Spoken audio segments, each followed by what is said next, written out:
1932. Fall asleep to Hilarious History, a ledger of desperate ingenuity, written and narrated in the style of Mark Twain. This book is edited by a human and factually accurate. Copyright 2026, James Henderson. The World in 1932. A ledger of desperate ingenuity. Chapter 1. The Hoover versus Roosevelt Cage Match. It is a curious and melancholy fact of human existence that whenever the machinery of society begins to creak, groan, and shed its bolts like a decrepit threshing machine in a thunderstorm, the populace invariably concludes that the only remedy is to install a different operator at the levers. In the year of our Lord 1932, the American public was feeling particularly put upon by the Great Depression, an affliction that had turned the nation's pockets inside out and found them remarkably devoid of anything but lint and dashed expectations. The country was in the position of a man who has sat upon a hornet's nest and is now debating, with considerable agitation, whether he ought to stand up or simply hope the insects eventually lose interest in his anatomy. In the center of this swirling dust storm of despair stood Mr. Herbert Hoover, a man whose reputation for efficiency had been until recently as polished as a brass spittoon in a cathedral. Mr. Hoover was a gentleman of profound convictions, most of which were rooted in the stubborn belief that if a man works hard enough, keeps his chin up, and avoids the temptation of government handouts, he shall eventually find himself in a state of prosperity. It was a noble philosophy, much like the notion that a drowning man can save himself by pulling on his own suspenders. Unfortunately for Mr. Hoover, the American economy had ceased to be a place where one could reasonably expect such miracles of physics to occur. The poor fellow had arrived at the White House with a toolbox full of sensible wrenches just in time for the building to be struck by a cyclone, and his insistence on using the same tools to repair the wreckage made him, in the eyes of the public, appear as though he were trying to bail out the Atlantic Ocean with a thimble. Across the metaphorical ring, though in truth the sparring was conducted with all the decorum of two polite dogs arguing over a bone they both secretly suspected was plastic, stood Mr. Franklin Delano Roosevelt. Mr. Roosevelt was a man of a different sort, possessing a smile that seemed to have been forged in the crucible of optimism and a voice that could convince a starving man that his hunger was merely a preliminary step toward a hearty banquet. He spoke of the forgotten man, a term that acted upon the electorate like a cool compress upon a fevered brow. It was not entirely clear what Mr. Roosevelt intended to do, and indeed it was frequently suspected that he was not entirely certain himself, but he possessed the singular talent of making "I shall endeavor to improve things" sound remarkably like the Declaration of Independence. The campaign itself was a spectacle of high-minded bickering. Mr. Hoover, looking increasingly like a man who had been caught in a rainstorm without an umbrella, warned the populace that a change in leadership would result in the collapse of the very foundations of liberty. He spoke of rugged individualism, which, translated into the vernacular of the average man waiting in a bread line, sounded suspiciously like, "You are on your own, and if you haven't succeeded, it is entirely your own fault." It is a difficult thing to preach the virtues of self-reliance to a man who has already relied upon himself to the point of starvation and found the experience wanting. Mr. Roosevelt, meanwhile, floated above the fray with the effortless grace of a balloonist who has discovered he is carrying far too much ballast. He played the part of the great physician, offering a diagnosis of maladjustment and promising a new deal, a phrase that carried the vague, intoxicating scent of a winning hand in a game of poker where the cards had been stacked against the player for the better part of 3 years. He did not need to provide a road map. He only needed to provide a departure from the current scenery. The public, for its part, was in a state of profound, shivering exhaustion. They were weary of the lecture, weary of the austerity, and, most importantly, weary of being told that the situation was, in fact, correcting itself if only they would be patient for another decade or so.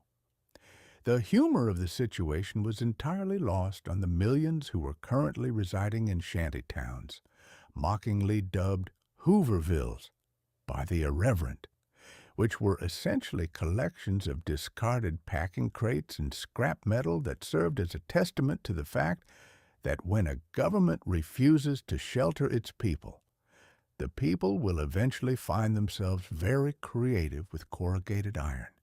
It was a cage match where the loser was doomed to spend the rest of his life being blamed for the weather, and the winner was destined to inherit a house on fire and be expected to put it out with nothing but rhetoric and a very large vat of alphabet soup. One could almost feel a flicker of pity for Mr. Hoover, whose adherence to his principles was his most tragic flaw. He was a man who believed that if he stood still long enough, the world would eventually snap back into its proper, orderly alignment. But the world, as we have often found, is not a clockwork toy. It is a wild, ungovernable creature, and in 1932 it had decided that it was thoroughly bored with being wound up by the same key. As the autumn leaves began to turn and the election approached, the air in the country grew thick with the sort of desperate electricity that precedes a summer storm. The people were not merely choosing a president. They were choosing a delusion. They were opting for the hope that a change of scenery might actually change the weather. And so, the great creaking machine of democracy began to turn its heavy gears, preparing to cast out the man who believed in the inherent goodness of the status quo and welcome the man who believed that if you simply call it a New Deal, you might just be able to convince the deck to deal you a few aces. It was a fascinating, heart-rending, and entirely human farce, performed on a stage that was rapidly being dismantled by the very actors who were trying to save it. Chapter 2. The Bonus Army's March. It is a curious thing how a government, which ordinarily possesses the memory of a sieve regarding its citizens' small grievances, can suddenly acquire the focus of a hawk when it perceives a threat to its own quiet enjoyment of a Tuesday afternoon. There is no force on this earth quite so potent nor so humorless as a bureaucrat who fears that his daily routine of rubber stamping might be interrupted by a bit of actual human suffering. In the summer of 1932, Washington, D.C., that grand marble-floored stage where the nation's drama is played out with all the sincerity of a traveling circus, discovered this truth in a most unpleasant fashion.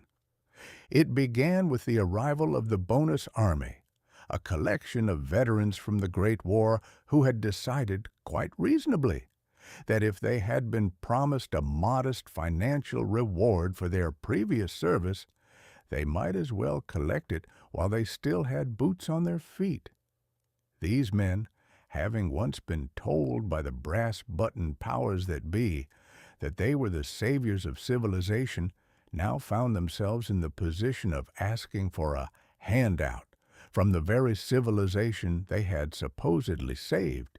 It is the sort of irony that is entirely lost on a politician, but which the average man with an empty belly understands with a clarity that borders on the poetic. They arrived by the hundreds, then the thousands, trailing into the capital like a slow-moving river of dust-covered coats and weary eyes. They did not come with cannons or cavalry, but with something far more alarming, a demand. They wanted the bonus that had been promised to them, a sum which, in the grand calculus of a government that was currently busy trying to balance the ledger with invisible ink, seemed a pittance. But to the men sleeping in the parks and huddling under the bridges of the Anacostia Flats, it was the difference between a life of dignity and a slow surrender to the grim reaper of poverty. The spectacle was something that would have made a gargoyle weep. Here were the heroes of the Argonne, men who had stared into the very throat of the furnace, now being viewed by the fine, upstanding residents of the capital as if they were a swarm of locusts descending upon a prize-winning wheat field. The panic in the halls of Congress was palpable. One might have thought these men had come to demand the keys to the Treasury or to propose that senators be required to work for their living. Instead, they merely wanted what had been signed for in blood. The city, acting with the grace of a debutante who has discovered a toad in her slipper, reacted with immediate and profound distaste.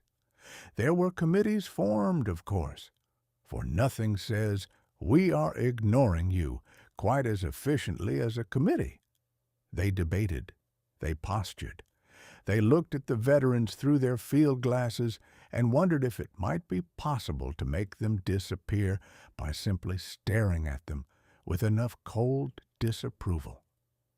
It was a marvelous display of the art of the stall, a tactic that has been perfected by government bodies since the dawn of time, or at least since the first caveman decided that the best way to handle a dispute about a mammoth bone was to form a subcommittee on its ownership.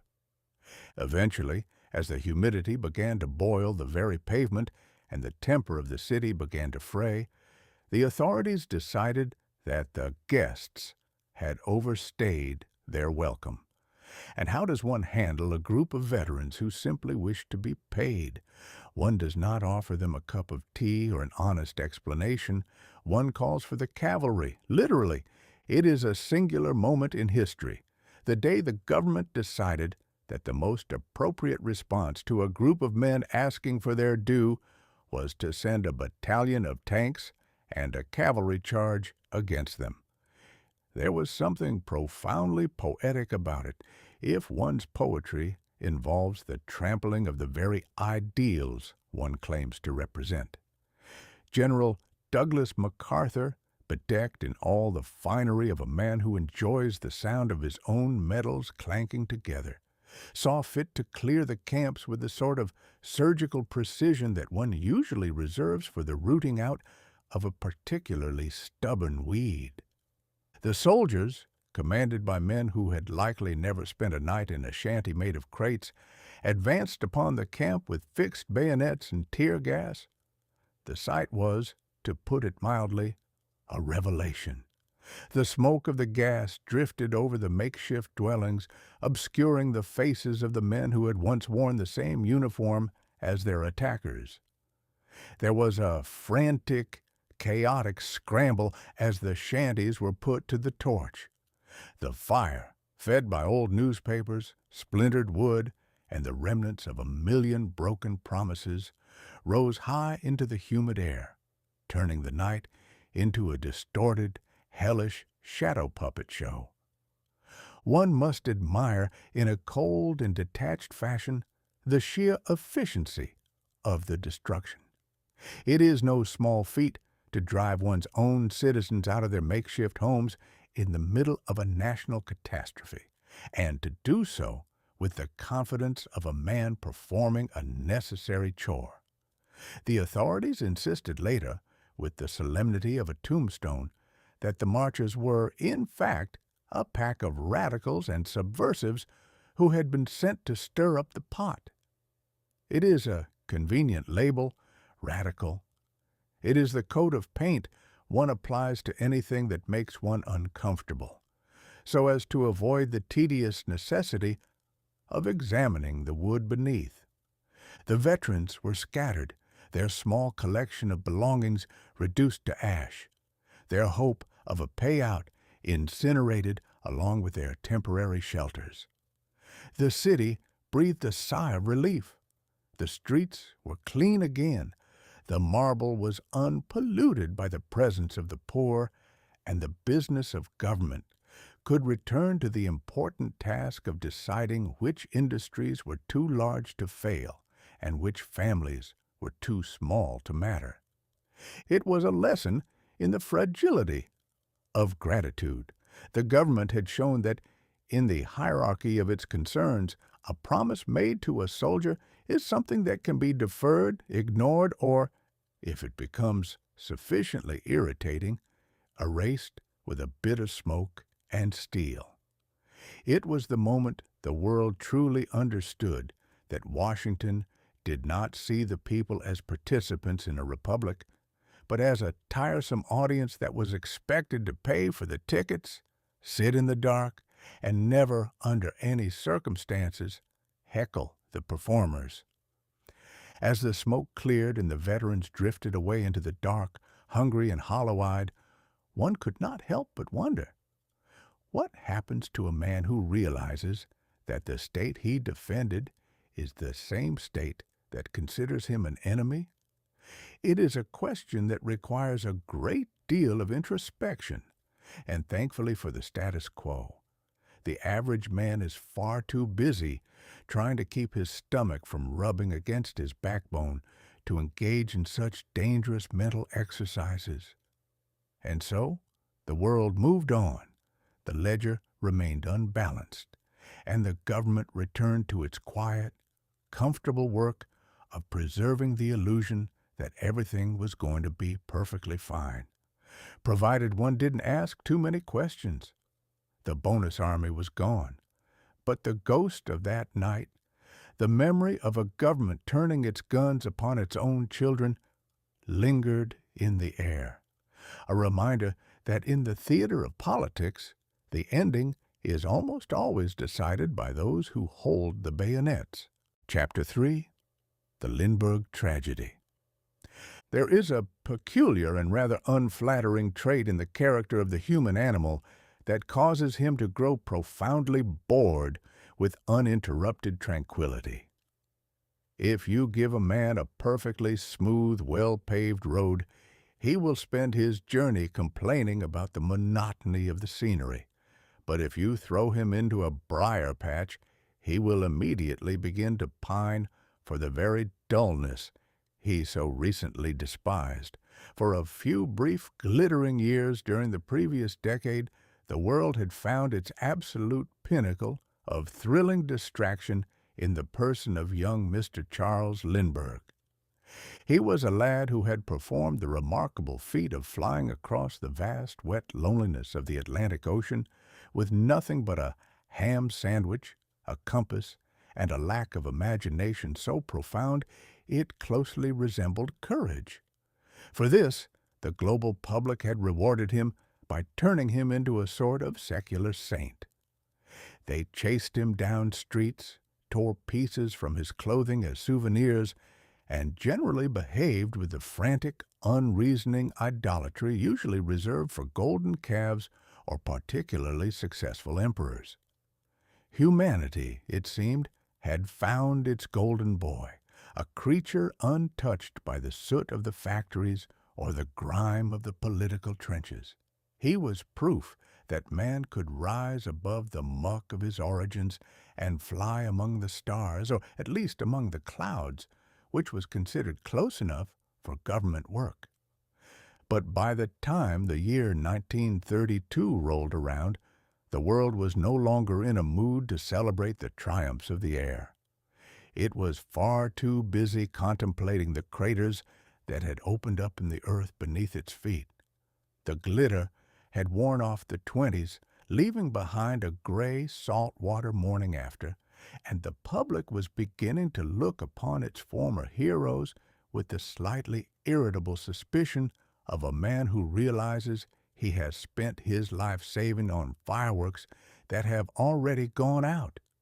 It was precisely at this moment, when the collective soul of the nation was already bruised and tender, that the narrative of the great aviator took a turn so dark, so sudden, and so thoroughly wretched that it left the entire civilized world clutching its chest like an old lady who has spotted a burglar in the pantry.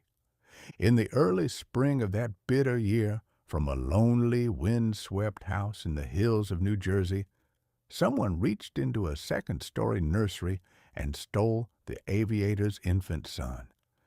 Now, the stealing of a child is a crime of such inherent malice that even the most hardened scoundrels in the penitentiary will generally agree that the fellow who commits it deserves to be hanged from the nearest lamp-post with a particularly rough rope.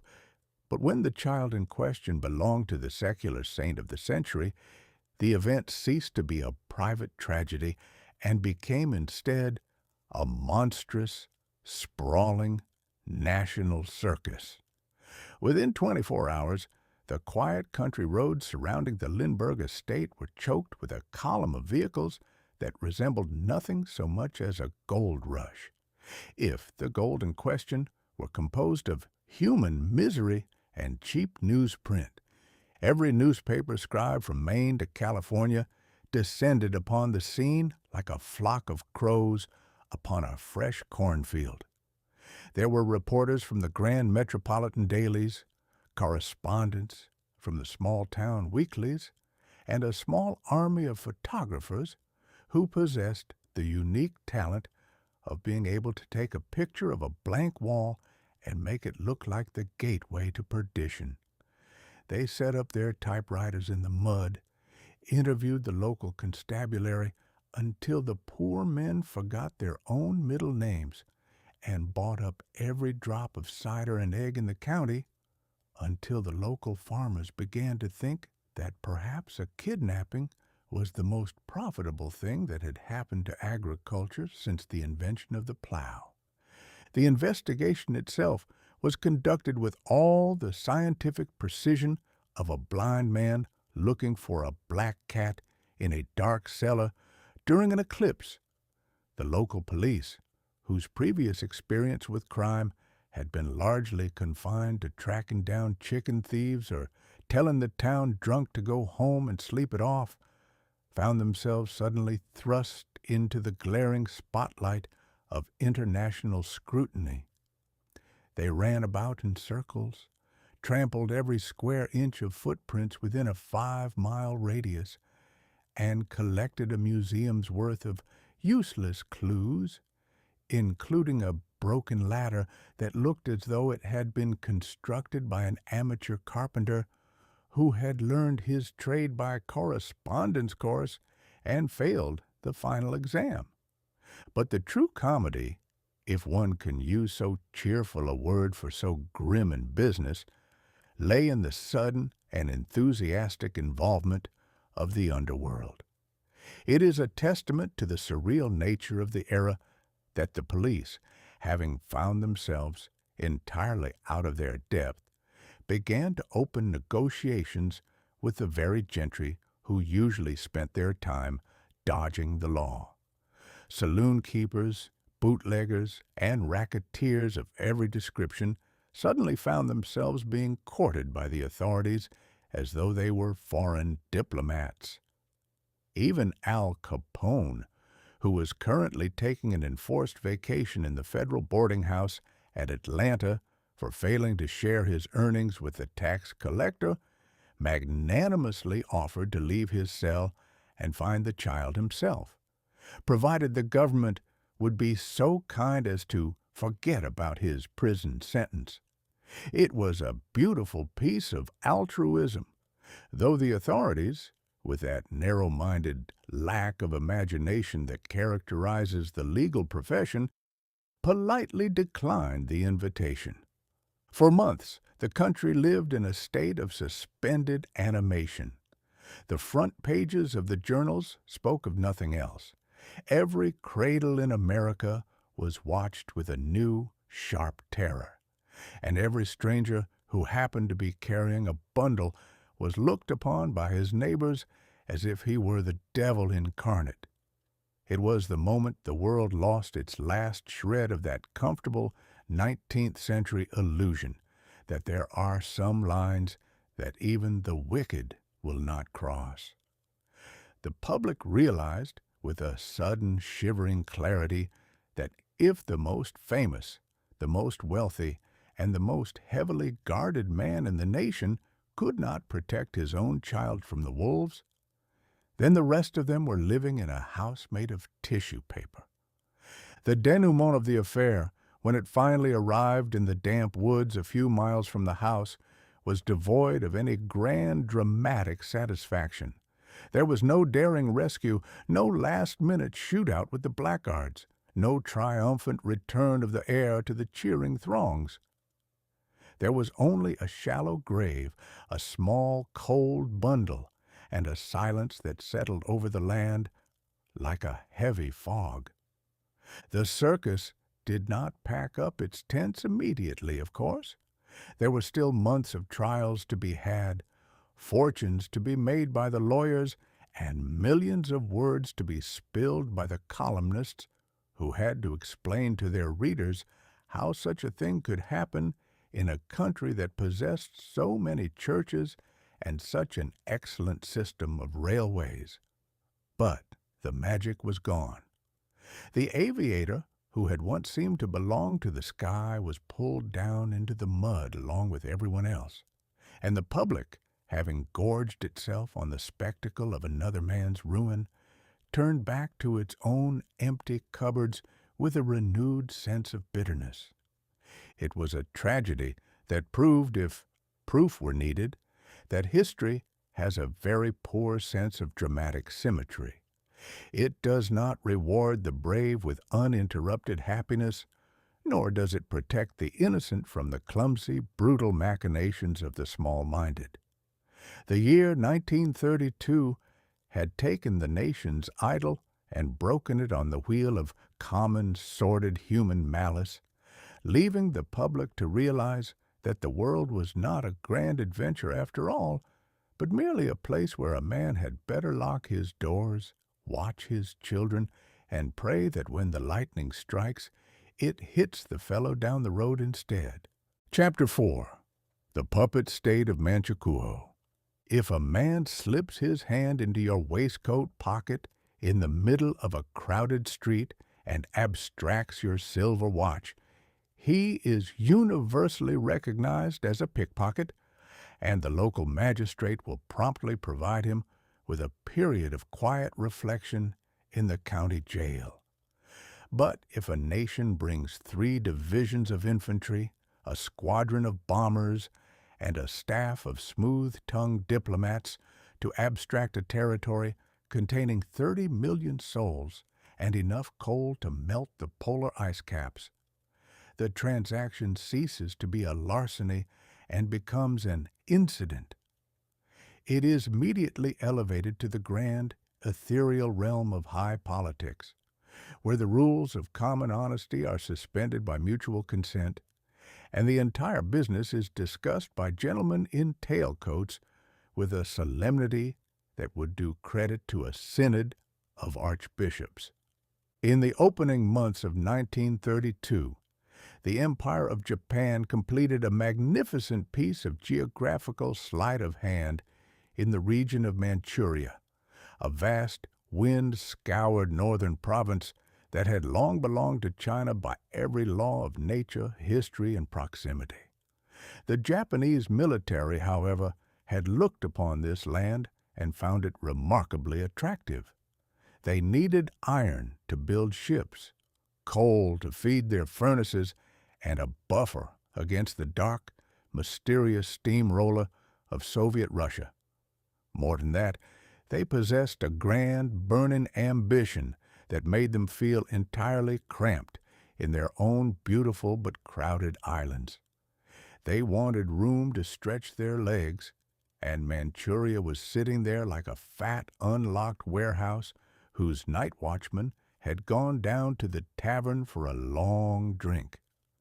The pretext for the acquisition was a transaction known to history as the Mukden Incident, an affair so beautifully stage-managed that it deserves a place of honor in the annals of creative fiction. A small charge of dynamite was exploded near a Japanese-owned railway track. The blast was so remarkably polite that it failed to damage the rails or even interrupt the schedule of the evening express, which rattled over the spot a few minutes later without a single passenger spilling his tea. Yet this microscopic puff of smoke was deemed sufficient to trigger a full-scale invasion.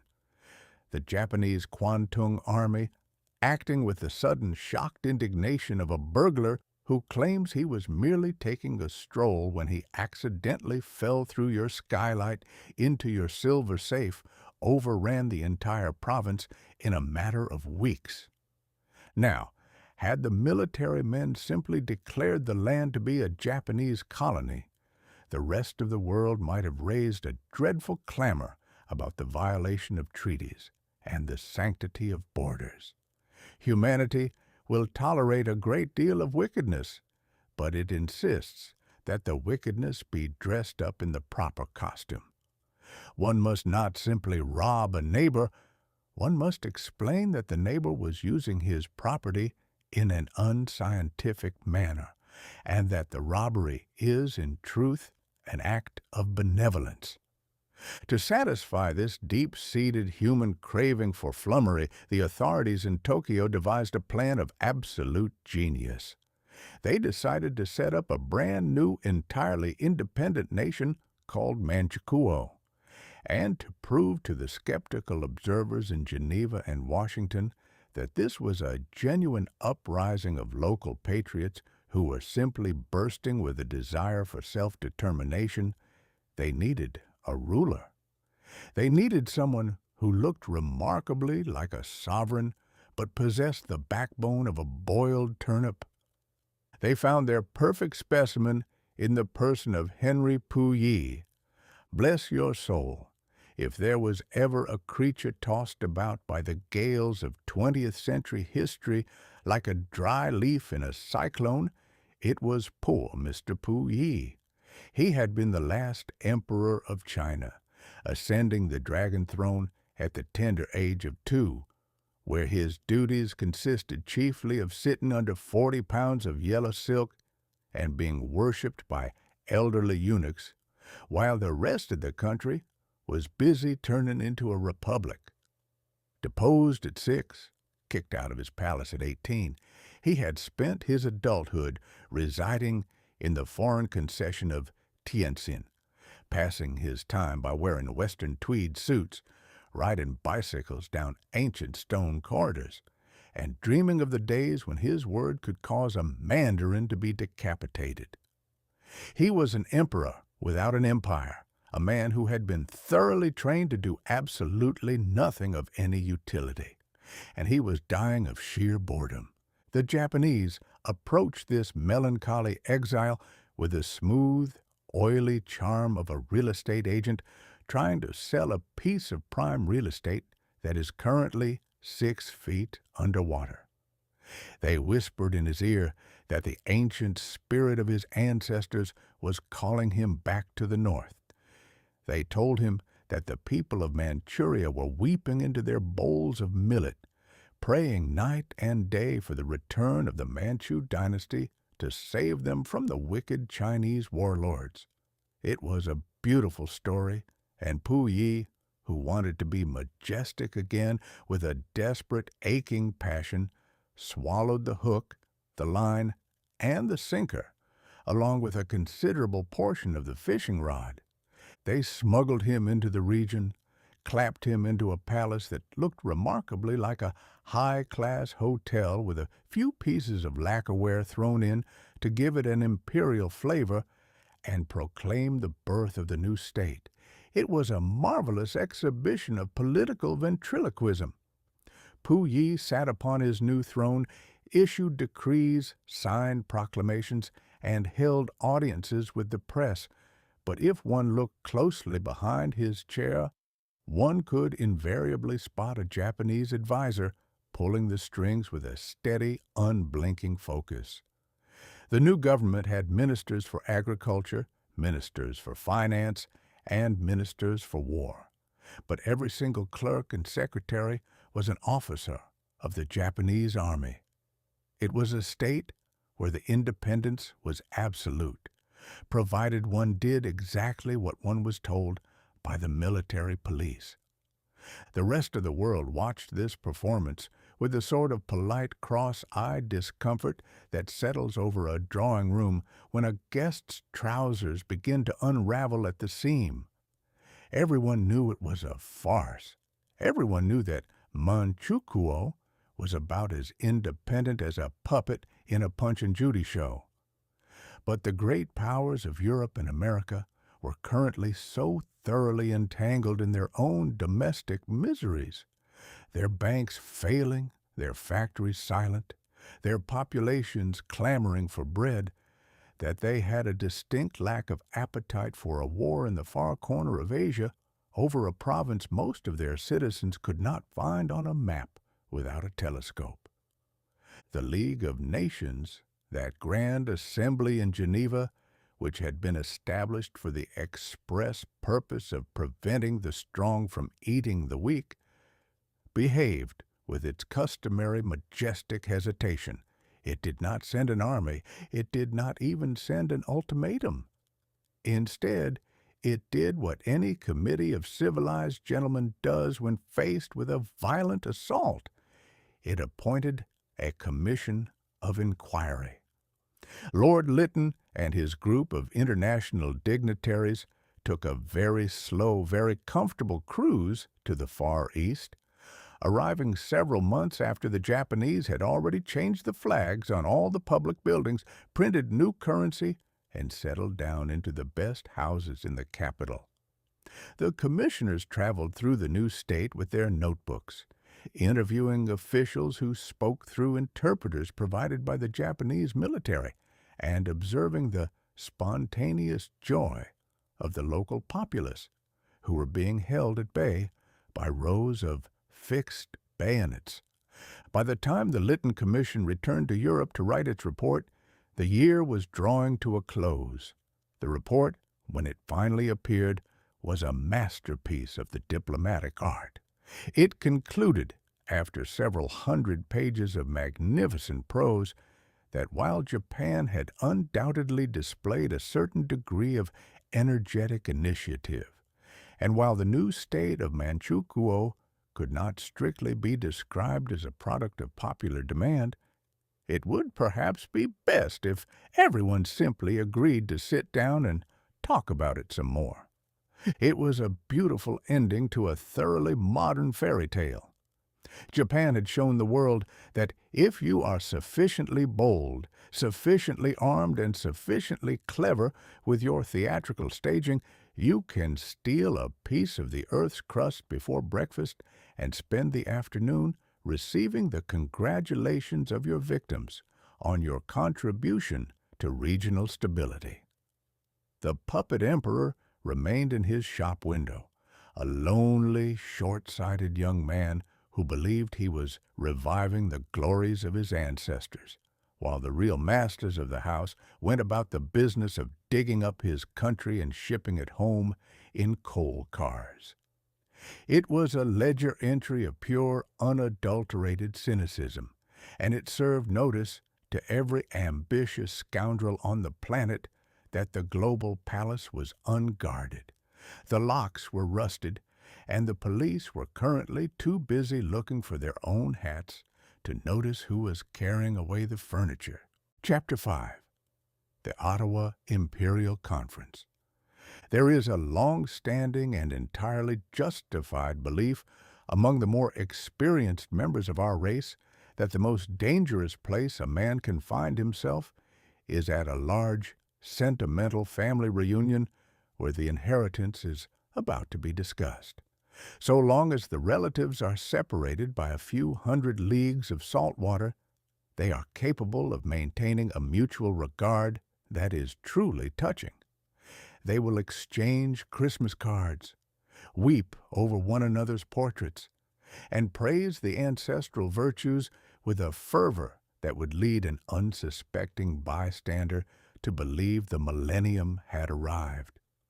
But the moment you assemble these same affectionate souls under one roof, feed them a heavy dinner, and ask them to agree upon the equitable division of a grandfather clock or a parcel of timberland, the veneer of Christian charity vanishes with a speed that is nothing short of miraculous. In its place, you are left with a collection of sharp-eyed skinflints, each convinced that his cousin is a born bandit and that his aunt has been systematically looting the pantry since the death of the late lamented. In the midsummer of 1932, the British Empire, that grand, sprawling federation of continents, islands, and rocky outposts upon which the sun was famously forbidden to set, decided to hold just such a reunion in the city of Ottawa. The British family, having lived for generations in a state of comfortable, if slightly patronizing prosperity, had suddenly found its collective pockets as empty as a church contribution box on a Monday morning. For nearly a century, the mother country had preached the glorious gospel of free trade to the world, a doctrine which, translated into plain English, meant that Great Britain was entirely in favor of everyone else letting her goods in without a tariff, while she graciously permitted the rest of the world to send her their raw materials in exchange for her excellent woolens and steel rails. It was a beautiful arrangement, and it had worked splendidly so long as the British factories were the only ones humming, and the British fleet held the keys to every toll house on the high seas. But by 1932, the humming had turned into a dismal silence. The grand old shop in London was losing customers by the hour. The Americans had built a tariff wall so high that a bird needed a passport to fly over it. The Europeans were busy locking their own cellar doors, and the global economy had resembled for some months a ship whose crew had thrown the compass overboard and were now engaged in trying to navigate by the light of a lightning bug. In their distress, the statesmen of Great Britain looked across the map and remembered that they possessed a large, robust family of dominions and colonies: Canada, Australia, New Zealand, South Africa, and the Irish Free State, who were all bound to the crown by the mystical, unwritten ties of blood, history, and a common fondness for cricket. It occurred to the politicians in Whitehall that if the rest of the world refused to buy British manufactured goods, they might simply compel the family to buy them, while offering the family a preferred place at the British dinner table in return. The resulting gathering was known as the Ottawa Imperial Conference, and it was convened in July under the stern, unblinking hospitality of the Canadian Prime Minister, Mr. Richard Bedford Bennett. Mr. Bennett was a man of immense presence and even more immense convictions, possessing a countenance that looked as though it had been hacked out of a New Brunswick pine log by an angry woodsman using a dull axe.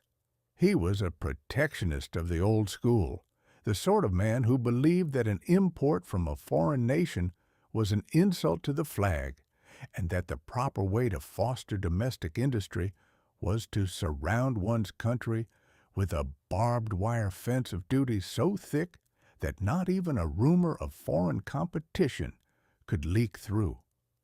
He welcomed the British delegation with all the enthusiasm of a landlord who has discovered that his wealthiest tenants have fallen behind on their rent and have turned up on his doorstep with their trunks, expecting free lodging.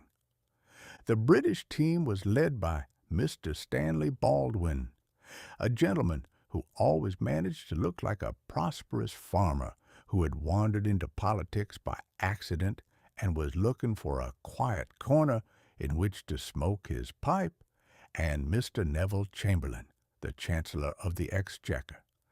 Mr. Chamberlain was a man carved from a different sort of timber. He possessed the cold, precise mind of a provincial accountant and an umbrella that seemed to be an organic extension of his forearm. He arrived in Ottawa with a ledger under his arm and a firm determination to convince the colonies that their highest duty to God and the King was to buy British bicycles, British cotton shirts, and British coal, even if they could obtain them cheaper from the Americans or the Germans. The comedy began almost before the ink was dry on the opening speeches. The delegates from the Dominions, shrewd, hard-headed fellows who had spent their lives dealing with wheat, wool, and mutton, listened to the grand rolling periods of Anglo-Saxon eloquence about the bonds of empire, with polite deference, and then immediately got down to the real business of the meeting, which was the cutthroat haggling over the price of a carcass of beef. Australia wanted a monopoly on the mutton market in London. New Zealand insisted that her butter was holier than any butter produced by a Danish cow. Canada demanded that her timber be given a clear field over the products of the Baltic. And South Africa was deeply concerned that her oranges were not being treated with the respect due to imperial fruit. Every dominion was perfectly willing to express its undying devotion to the mother country, provided the mother country would agree to tax the bread and meat of her own working class for the benefit of the colonial farmer. For more than a month, the fine parliamentary buildings in Ottawa were turned into a cross between a medieval livestock market and a legal convention. The air was thick with the scent of tobacco smoke, the rustle of trade statistics, and the low, intense murmuring of men who were arguing over whether an extra halfpenny a pound on foreign lard would save civilization or destroy it. The British delegates, who had envisioned a grand, harmonious pageant of imperial unity, found themselves trapped in a series of sweltering committee rooms, being bullied by Mr. Bennet, who treated the representatives of the British cabinet with the same terrifying authority he used on his own backbenchers. The spectacle was a magnificent illustration of the truth that when money is scarce, sentiment is an expensive luxury that no sensible politician can afford. The colonial cousins did not want to lower their own tariffs to let British goods compete with their own infant factories. They merely wanted Britain to raise her tariffs against everyone else. It was a system of imperial preference that seemed to consist entirely of everyone preferring themselves first, the family second, and the rest of the human race not at all. When the agreements were finally signed in late August, the delegates emerged into the Canadian sunshine, looking thoroughly exhausted, like men who had survived a long and difficult siege. They had produced a series of complicated trade treaties that resembled a patchwork quilt, made by a group of blind tailors who had been quarreling over the pattern. Great Britain had indeed abandoned her ancient deity of free trade, agreeing to impose duties on foreign grain, meat, and dairy products, thereby ensuring that the British workman would have the satisfaction of knowing His loaf of bread was more expensive because it had been grown by a loyal subject of the king rather than a Republican in Argentina. In return, the Dominions made a few trifling concessions, adjusting their tariff schedules in a manner that gave the appearance of generosity without actually allowing a single British manufacturer to undersell a local businessman. The conference was declared a triumph of statesmanship by the newspapers that supported the government, and it was celebrated with a great deal of flag-waving and speeches about the economic fortress of the empire. But to the analytical observer, it was clear that the fortress was merely a collection of separate, grumpy households that had agreed to lock the front gate against the neighbors while continuing to squabble over the well in the courtyard. The Ottawa Conference had not cured the Depression. It had merely institutionalized the panic, proving to a cynical world that when the global ship begins to founder, even the most noble and ancient families will scramble into the lifeboats, pull up the ladders, and leave the rest of the passengers to sink or swim as best they can, while loudly singing the national anthem to drown out the noise of the splashing. Chapter 6. The Geneva Disarmament Talks. It has long been a source of immense gratification to the philosophical observer to note that whenever the human race becomes thoroughly terrified by its own capacity for wickedness, it does not immediately resolve to amend its conduct and lead a holier life. Such a course would be far too simple and would, moreover, deprive the species of its chiefest delight, which is the enjoyment of grand public pageantry. Instead, when humanity discovers it has constructed a machine capable of blowing its own head off, it immediately appoints a delegation of elderly gentlemen to assemble in some remarkably pleasant lakeside city, there to discuss the feasibility of reducing the size of the gunpowder charge by a fraction of an inch, while leaving the machine itself entirely unmolested. In the damp and shivering February of 1932, the city of Geneva, that tranquil Swiss haven of watches, chocolate, and international virtue, became the theater for the World Disarmament Conference. It was a gathering of 60 nations, represented by a collection of prime ministers, foreign secretaries, generals, and admirals, all of whom arrived with trunks full of formal attire, portfolios stuffed with secret memoranda, and an absolute, unshakable conviction that every other nation present was a pack of unmitigated scoundrels who could not be trusted as far as a man could throw a grand piano. The setting was idyllic, the hospitality was flawless, and the atmosphere in the grand halls of the League of Nations was thick with the scent of lavender water and deep, abiding suspicion. If you wish to see the human countenance at its most purely vigilant, you must not look at a professional gambler holding a pair of deuces in a frontier saloon. You must look at a European diplomat listening to his neighbor deliver a speech upon the sacred beauties of universal peace. Every line of the orator's discourse is examined with a microscopic focus, not for its wisdom, but for the hidden dagger that must surely be concealed within the adjectives. The conference was presided over by Mr. Arthur Henderson, a long-suffering British statesman who possessed the patience of a wooden Indian and the unenviable task of trying to induce 60 distinct species of predatory cats to sign a covenant pledging themselves to a diet of warm milk. Mr. Henderson opened the proceedings with a series of noble sentiments that would have done credit to a Sunday school superintendent. And for a few fleeting days, an inexperienced bystander might have been forgiven for believing that the millennium was about to be unloaded from the evening train. But the grand flummery of the opening ceremonies quickly dissolved when the delegates got down to the practical business of deciding which weapons were to be considered aggressive and which were to be deemed defensive.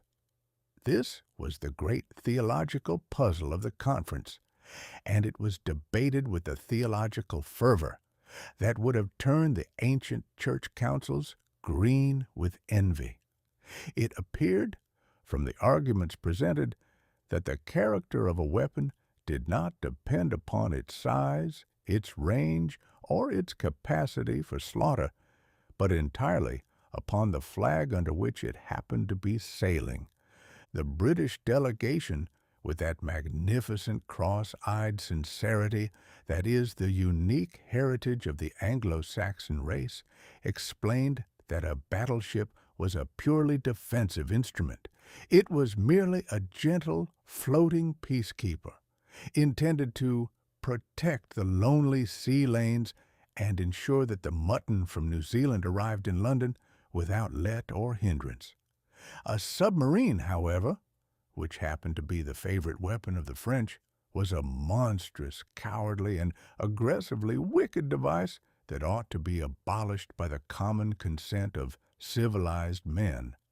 The French, acting with their customary logical precision, replied that a submarine was the very soul of defense, a modest, economical shield for a nation that could not afford to build giant castles of steel to roam the ocean.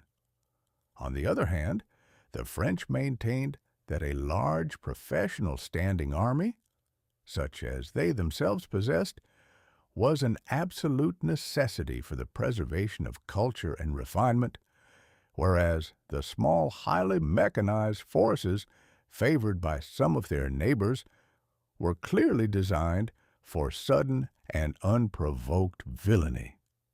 The Americans, represented by a group of gentlemen who looked as though they would be much more comfortable analyzing a railroad balance sheet in New York, suggested that everyone simply agreed to reduce their arsenals by 1/3.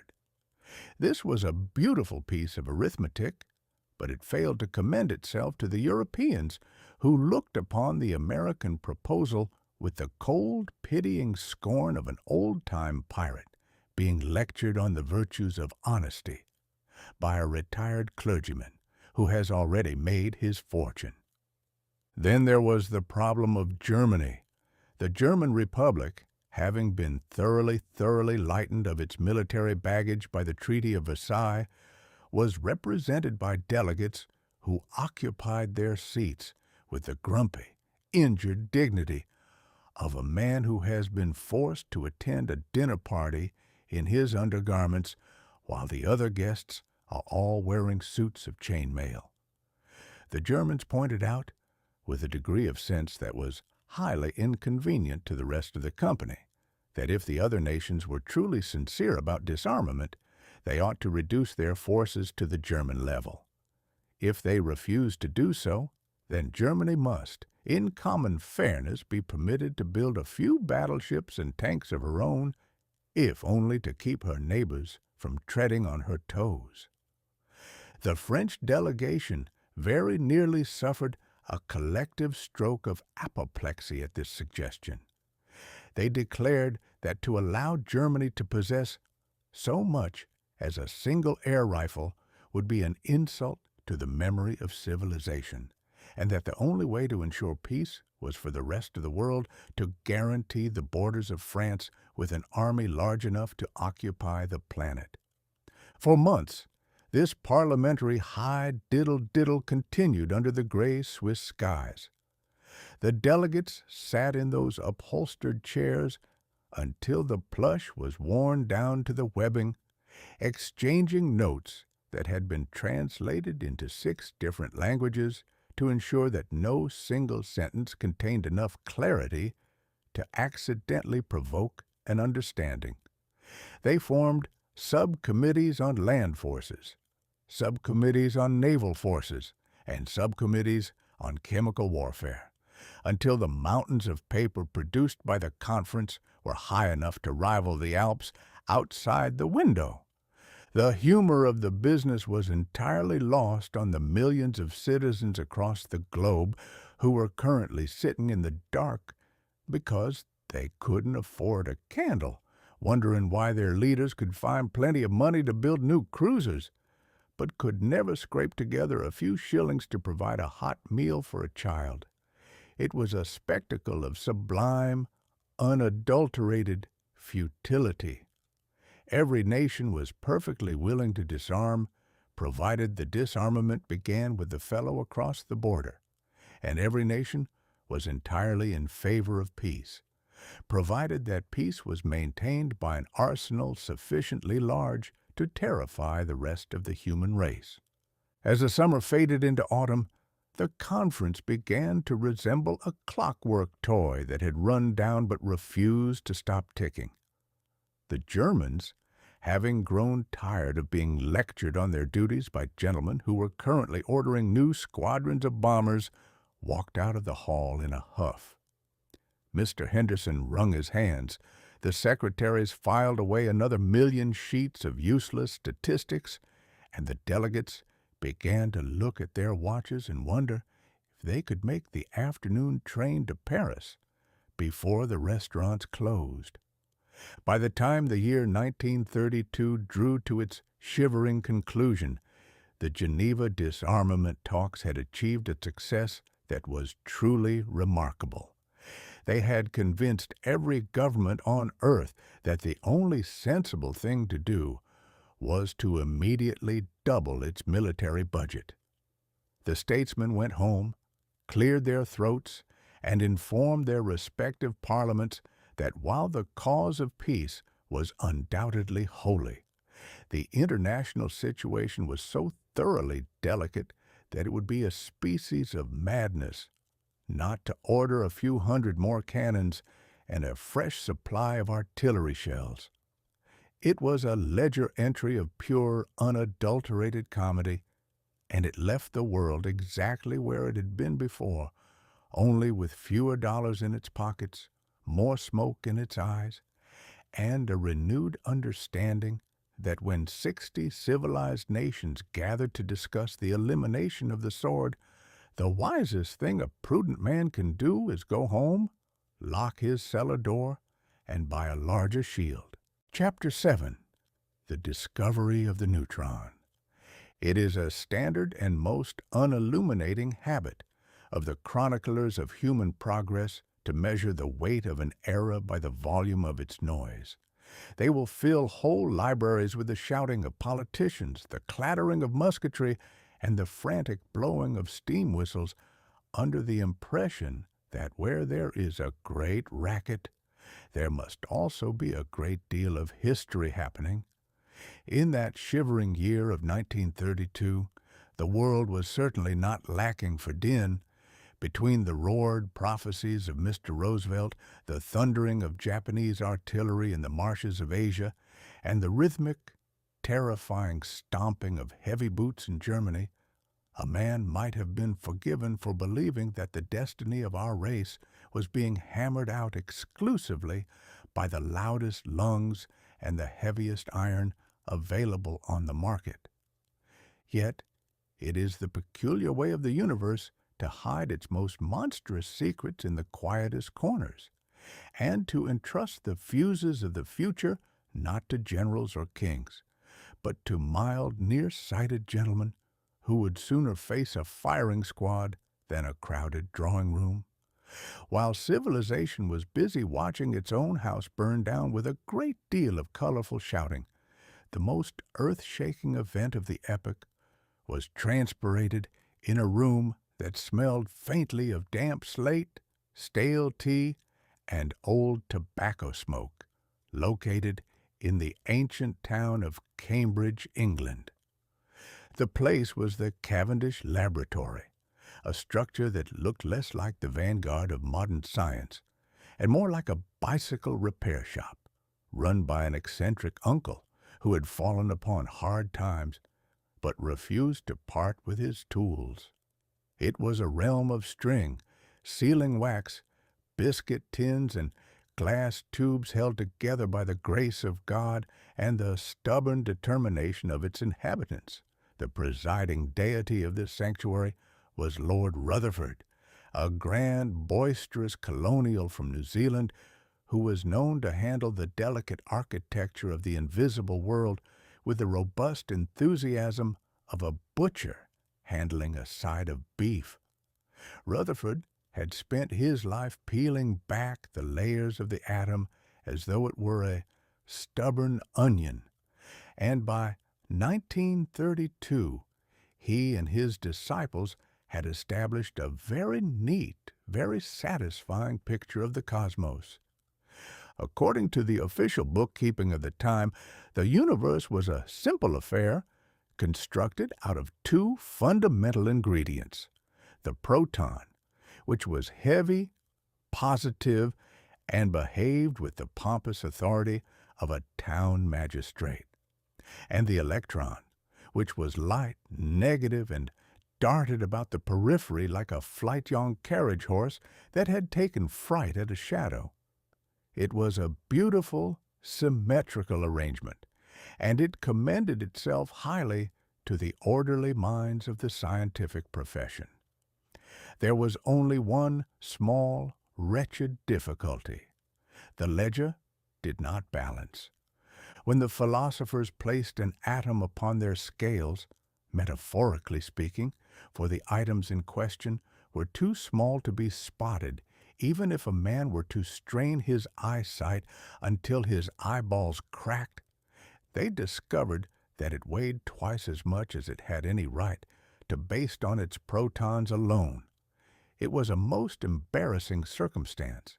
It was as if a man were to buy a 4-pound chicken from a respectable poulterer, only to find upon arriving home that while it possessed only 2 pounds of recognizable meat and bone, the scale insisted it was still a 4-pound bird. One was left to conclude either that the scales were lying or that the carcass was inhabited by a heavy, invisible spirit that paid no rent but added significantly to the ballast. For more than a decade, this missing weight remained the great ghost in the basement of physics. It was precisely at this juncture that Mr. James Chadwick stepped into the narrative. Now, Mr. Chadwick was not a man designed by nature for the theatricalities of the public stage. He was a slim, quiet, intensely focused Englishman who possessed a countenance of such profound melancholy that one might have suspected him of having spent his youth as an apprentice to an undertaker. He did not issue manifestos, he did not give interviews to the journals, and he looked upon a camera with the deep, instinctive hostility of an Apache warrior who fears the device might abstract a portion of his soul. He had spent the Great War locked up in a German civilian internment camp, where he had amused himself by trying to conduct scientific experiments using toothpaste and old tin cans, a training which left him uniquely qualified to work in the Cavendish laboratory, where the budget for equipment was always kept at a level that would have caused a parish vestry to blush. In the opening months of 1932, Chadwick set to work to hunt down the phantom that was unbalancing the cosmic ledger. His apparatus was a monument to the virtue of economy. It consisted of a small piece of the element polonium, which acted as a sort of subatomic machine gun firing invisible particles at a frantic rate, a target made of the metal beryllium, and a block of common paraffin wax, which is the stuff industrious housewives use to seal their jars of strawberry jam. The method was as brutal as it was simple. Chadwick fired his atomic artillery at the beryllium, and he noticed that from the impacted metal there issued a strange, fiercely penetrating radiation that possessed no color, made no sound, and left no track in his detection chambers. Other philosophers in Paris and Berlin had observed this same mysterious emission, but they had concluded, with a great deal of elegant mathematical hand-waving, that it was merely an unusual form of light, a very high-powered gamma ray. But James Chadwick was an Englishman, and he possessed that stubborn, low-built common sense that refuses to believe a gamma ray can behave like a runaway mule. He observed that when this mysterious radiation struck the block of paraffin wax, it knocked protons out of the wax with the tremendous, bone-crushing velocity of a billiard ball hitting a target. Now, a ray of light, no matter how holy or high-powered, has no more capacity to knock a proton out of a piece of wax than a stream of moonlight has to knock a locomotive off its tracks. To do that sort of damage, you need mass.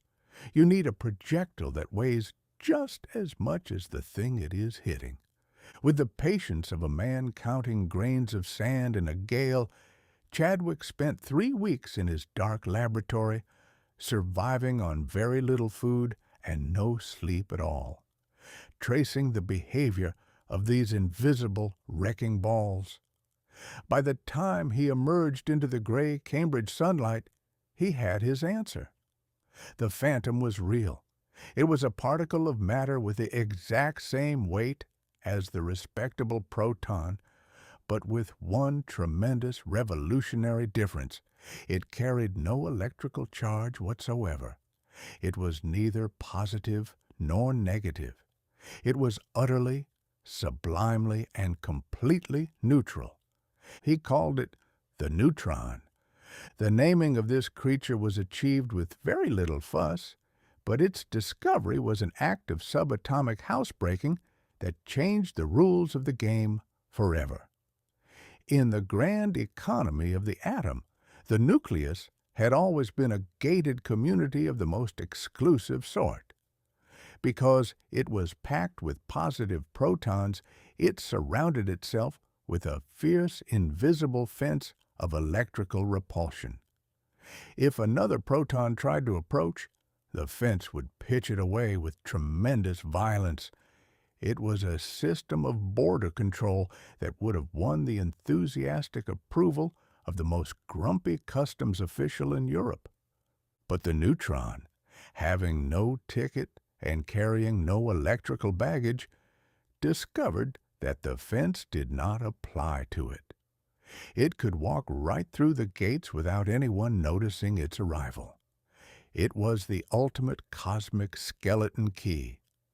Because it was completely indifferent to the electrical arguments of the world, it could slide into the very heart of the heaviest atom, sit down among the inhabitants, and begin to alter the domestic arrangements from within, while the local authorities remained entirely oblivious to the intrusion. The newspapers of 1932, of course, treated this magnificent achievement with a neglect that was truly splendid. They gave it 3 lines on an inside page, somewhere between an advertisement for a cough syrup and a report on a local poultry show. The public could not be expected to get excited about a particle they couldn't see, which had been found by a man they had never heard of, using a piece of jam-pot wax in a drafty cellar. They were far too busy worrying about their taxes, their radios, and the prospect of another winter without coal to trouble their heads over the balanced accounts of the subatomic world. It was a beautiful display of human perspective. The citizens of the planet were trembling before the grand, roaring monsters of their own creation. The political parties, the national tariffs, the international conferences, none of which would survive the century in their current form. They completely overlooked the tiny, silent ghost that James Chadwick had pulled out of the beryllium. Yet it was that very ghost that uncharged, quiet little passenger that was destined to grow up, take the 20th century by the throat, and shake it until its teeth rattled. It was the key that would eventually unlock the great furnace of the sun itself, leading to a noise that would be heard not merely across a crowded street in Washington or Geneva, but across the entire face of the startled earth. Chadwick had poked the atom with a stick of wax, and in doing so, he had unloosed a spirit that would eventually make the great incident in Manchuria look like a dispute over a backyard fence, and turn the high politics of the era into nothing but a collection of burnt paper drifting on the wind. Chapter 8. Amelia Earhart's Atlantic Crossing. The Atlantic Ocean is a vast, wet, and thoroughly inhospitable piece of geography that has spent the better part of several thousand years trying to drown anyone who had the temerity to look at it sideways. For generations, the only sensible way to cross this great saltwater desert was in a stout wooden ship, commanded by a captain who spent his nights praying to the saints and his days keeping a sharp eye on the hardtack to ensure it did not walk off the table on its own legs. It was a slow, miserable business, but it possessed the virtue of keeping a man's feet reasonably close to the planet's surface. But by the time the year 1932 had settled over the globe like a damp wool blanket, humanity had grown profoundly bored with the old, respectable methods of travel. A new species of madness had infected the race, a burning, unreasoning desire to abandon the stable mud of the earth and hurl oneself through the clouds in a motorized contraption that closely resembled a giant, canvas-covered dragonfly with a severe case of palpitations. 5 years prior, young Mr. Charles Lindbergh had performed this trick to universal acclaim, and since that day, the upper atmosphere had been filled with a succession of ambitious gentlemen who all seemed to believe that the shortest path to immortality lay in being lost at sea. It was generally understood by the finer minds of the era, particularly those that resided in the editorial offices of London and New York, that this business of aviation was a strictly masculine enterprise. The consensus of the medical and philosophical professions held that the female frame was designed by Providence for lighter, more ornamental duties, such as the embroidery of footstools, the brewing of tea, or the fainting gracefully into the arms of a gentleman when the conversation turned too technical. It was precisely into the teeth of this comfortable prejudice that Miss Amelia Earhart chose to fly. Miss Earhart was a lady of slender build, with a crop of tumbled, sandy hair and a chin that suggested she did not take kindly to being told where she could or could not go. She had already crossed the Atlantic once before, in the summer of 1928, but she had done so as a passenger, a position she later described with characteristic dryness as being about as useful to the operation as a sack of potatoes. It did not suit her temperament to be luggage. She did not want to sit in the back of the bus while two men turned the wheels and took all the credit. She wanted to hold the levers herself, hear the engine roar in her own ears, and look down upon the lonely wilderness of the waves with the absolute knowledge that if she tumbled into the drink, it was entirely her own fault.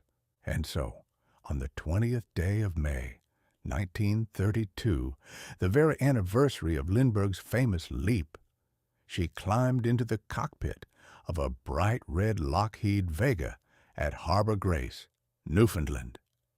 The machine was a beautiful thing, provided one did not examine its construction too closely with an eye toward personal survival.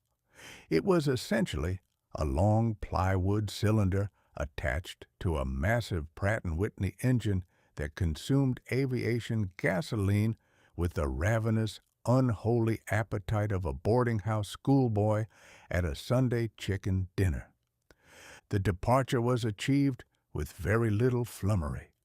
There were no brass bands, no mayors in silk hats to deliver 3-hour orations on the progress of the century, and no crowds of frantic idolaters trying to tear pieces from her leather coat for souvenirs. There was only Miss Earhart, her machine, and a long, narrow strip of dirt that ran down toward the gray, forbidding waters of the northern sea. She opened the throttle. The engine gave a scream that shook the needles from the nearby pine trees, and the red bird lifted its nose into the darkening sky, heading due east into the trackless night. The comedy of the voyage began almost immediately after the coast of Newfoundland had vanished into the fog behind her. It is the fond belief of the landsman that a pilot sits in his cabin like a king on his throne, guiding his vessel with a serene and effortless majesty through the clear blue ether. The reality, as Miss Earhart quickly discovered, was that she had volunteered to spend 15 hours inside a shaking, deafening wooden box that was currently being assaulted by every evil spirit in the Weather Bureau's ledger. Within a few hours of her departure, the clear sky disappeared, replaced by a wall of black, swirling storm clouds that tossed the little red plane about like a dry leaf in a chimney flume.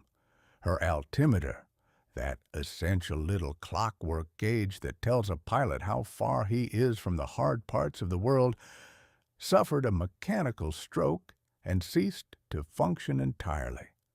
For the remainder of the night, she was flying completely blind, with no more idea of her height than a mole burrowing under a garden path. If she climbed too high, the wings of her plane would coat themselves in heavy white ice and drop her into the sea like a stone. If she dropped too low, she would plow directly into the crest of a wave before she had time to say her prayers. To add to the general merriment of the situation, the exhaust manifold developed a jagged crack after a few hours of bouncing through the gale. Through this aperture, the engine began to spit bright blue flames into the midnight darkness right outside the cockpit window. It was a magnificent spectacle, no doubt, but it is a difficult thing to maintain a philosophical calm when you are sitting on top of 300 gallons of highly inflammable fuel while a fire-breathing dragon is performing a dance on your left wing. Then there was the matter of the fuel gauge. It began to leak, not onto the floor where it might be ignored, but directly down the back of Miss Earhart's neck. The aviation gasoline of 1932 was not a substance noted for its cosmetic virtues. It was a harsh, stinging fluid that smelled like perdition and bit into the skin like a swarm of angry ants. A lesser soul might have concluded that the ledger of accounts was heavily stacked against her, and that the most sensible thing to do was to turn the ship around and look for a comfortable pasture in Canada. But Miss Earhart simply adjusted her goggles, took a sip of hot soup from her thermos, and pressed on through the dark, while the gasoline continued to drip down her spine, and the blue flames flickered like a neon sign, pointing the way to destruction. When the sun finally struggled up through the gray Atlantic mist the next morning, it found the little red Lockheed still plugged doggedly eastward, though it was looking considerably worse for wear. The engine was coughing with a suspicious bronchial rattle. The fuel tanks were nearing that state of emptiness that causes a pilot's heart to thump against his ribs, and Miss Earhart herself was so thoroughly pickled in gasoline fumes and exhaustion that she could barely see the instruments through her swollen eyes. She did not land in Paris, as had been her original intent, for the plane was in no condition to go looking for the Eiffel Tower. Instead, she spotted a green rolling patch of coast through the clouds, guided her sputtering machine over a row of stone walls, and brought it down with a bumpy, bouncing skid into a pasture at Culmore, near Londonderry in Northern Ireland.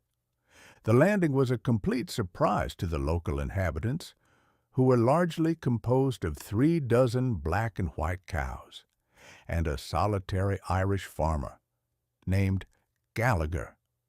Mr. Gallagher was currently engaged in the peaceful, ancient business of driving his herd to pasture, and he had received no notification from the authorities that the 20th century was about to drop out of the clouds into his clover. He watched the red monster come to a halt, its propeller giving one last dying groan before falling silent, and he approached the machine with that slow, magnificent caution that is the unique heritage of the European peasantry when faced with an unaccountable phenomenon. The cabin door opened, and out crawled a grease-stained, hollow-eyed figure in leather trousers who looked as though she had spent the week being dragged through a coal mine by her heels. She wiped a streak of soot from her forehead, looked at the astonished farmer, and delivered an announcement that was surely a masterpiece of understatement. "I've come from America," she said. Mr. Gallagher looked at the plane, looked at the lady, and then looked down the road toward his house, as if trying to recall whether he had left the front gate open. He took off his hat, scratched his head, and replied with the calm, unblinking hospitality of his race. "Have you now?" he said. "Well, then, you'd better come on up to the house and have a cup of tea." The news of the exploit broke upon the world like a thunderclap, and the public immediately abandoned its interest in the tariff debates and the bank failures to indulge in a grand international fit of hero worship.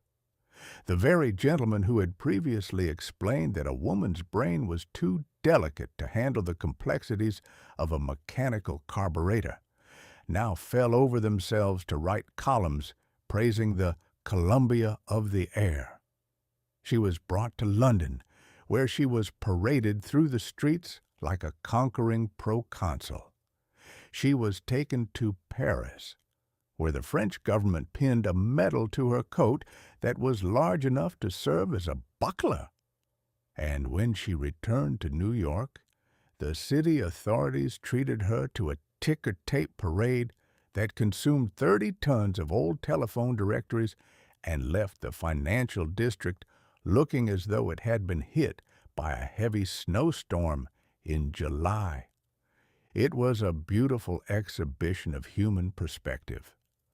The world had rewarded a lady who had survived a piece of absolute magnificent recklessness with the sort of adoration usually reserved for the founders of empires or the inventors of useful remedies. Miss Earhart had not discovered a new continent. She had not cured a disease, and she had not lowered the price of a loaf of bread by a single farthing. She had simply proved that if a woman possesses enough fuel, a reliable engine, and a distinct lack of any reasonable sense of self-preservation, she can fly across the big blue pond just as grandly and just as foolishly as any man alive. She had balanced her own ledger with a stroke of pure whimsical defiance, and in doing so, she had left the old grumpy world of 1932 to contemplate the fact that the future was no longer an exclusive club for gentlemen, but a wide-open sky where anyone might take the controls, provided they had the sand to face the storm and the luck to find a pasture on the other side. Chapter 9. The Introduction of the Brave New World. It has ever been a favorite pastime of the Literary Guild to look down the long, foggy avenue of the future and report back to the public upon the various shapes of destruction that are waiting for us at the far end. This is a highly respectable and profitable trade, for there is nothing the average citizen enjoys quite so much as sitting in a comfortable armchair with his slippers on, reading a book that convinces him his grandchildren are all going to be thoroughly miserable. For centuries, these prophetic visions were largely populated by traditional monsters, plagues of locusts, showers of brimstone, or perhaps a sudden visit from the 4 horsemen of the apocalypse, who were always expected to arrive with a great deal of clattering iron and a total disregard for the local crops. But by the time the year 1932 had arrived to find humanity standing in the mud of the Great Depression, the old nightmares had lost their capacity to terrify. A man who has spent 3 years watching his life savings evaporate into the atmosphere like steam from a kettle is not easily frightened by the prospect of a medieval devil with a pitchfork. He is far more concerned with the landlord, the tax collector, and the price of a sack of potatoes. It was precisely at this moment of profound spiritual and economic exhaustion that Mr. Aldous Huxley decided to present the world with a brand new type of paradise, one that was far more terrifying than any wilderness of fire and sulfur, precisely because it was so thoroughly clean, so entirely efficient, and so remarkably comfortable. The Intellectual Stork and His Ledger. Mr. Huxley was a gentleman uniquely equipped by nature and ancestry for the task of dismantling human self-respect. He was a slim, preternaturally tall Englishman who possessed a pair of thick spectacles and a countenance that suggested he had just encountered an unpleasant odor in the library, but was too well bred to mention it to his host. He belonged to that grand intellectual aristocracy of Great Britain that looked upon the rest of the human race with the analytical curiosity of an entomologist inspecting a particularly dull beetle. His grandfather had been Thomas Henry Huxley, the famous champion of Mr. Darwin's monkeys, and Aldous himself had spent his youth soaking in all the grand, cold truths of modern biology and industrial chemistry. When he sat down to pen his masterpiece, which he entitled Brave New World, he did not look back to the Dark Ages for his scenery.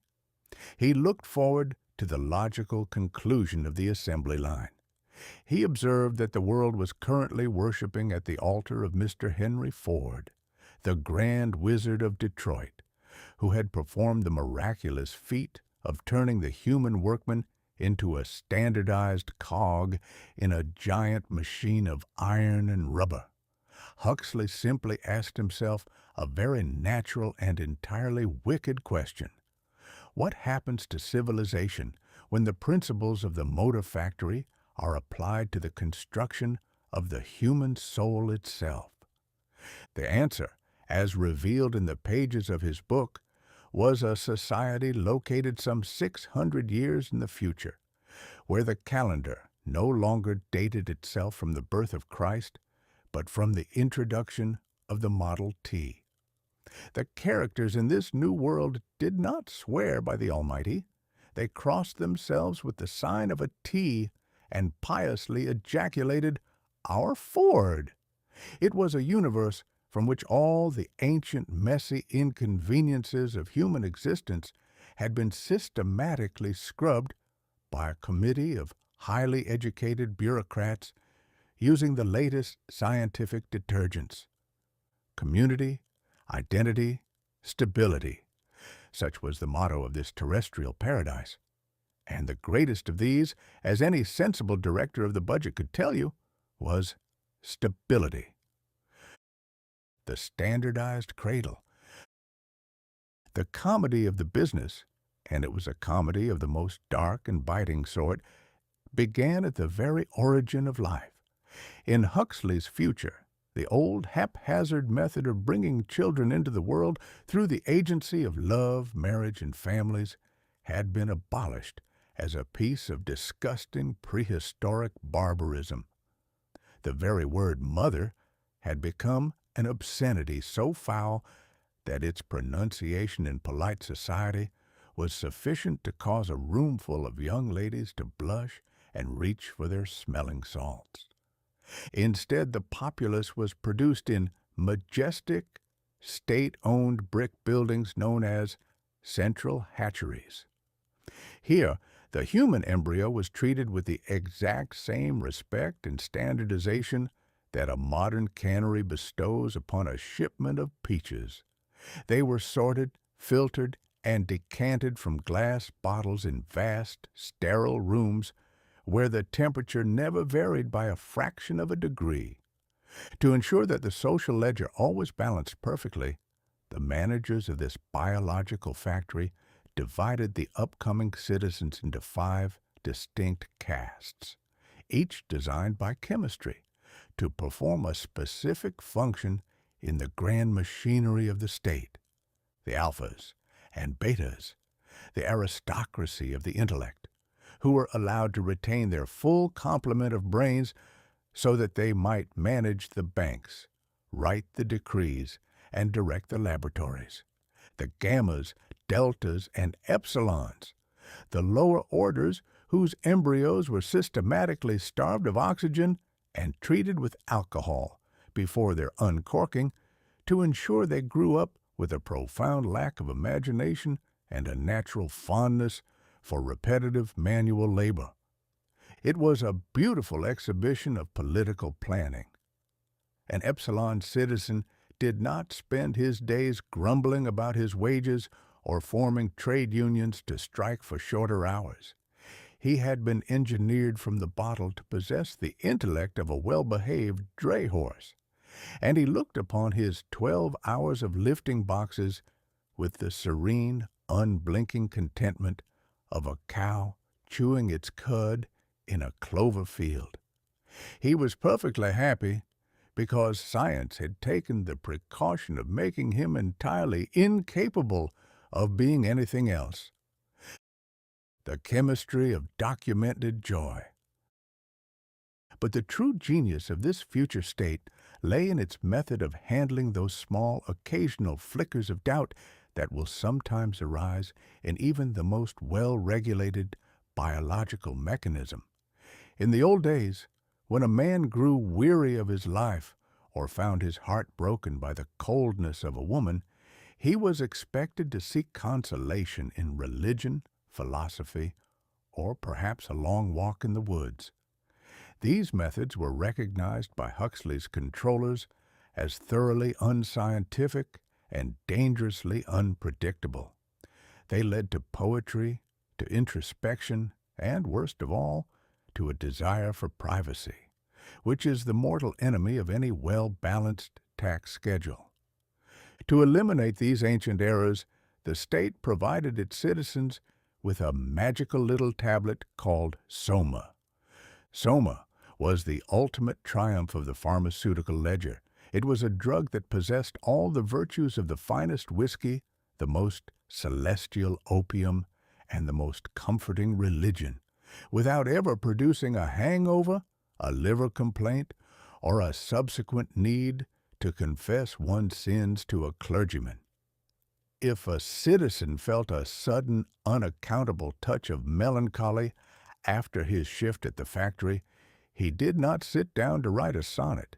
He simply swallowed a half-gram of Soma and immediately drifted off into a 3-hour vacation among the clouds of paradise. It was a system of control that made the whips and chains of the old emperors look like the clumsy toys of a pack of children. Why go to the trouble of locking a man in a dungeon when you can induce him to lock his own mind in a golden cage of chemical delight? The book was received by the public of 1932 with a great deal of shuddering and an immediate closing of the eyes. The critics described it as a monstrous caricature, a dreadful warning against the materialist philosophies of the age, and an insult to the inherent dignity of the human spirit. They comforted themselves with the belief that humanity was far too noble, far too spiritual, and far too fond of its own liberty ever to permit itself to be corralled into such a sterile, mechanized sheepfold.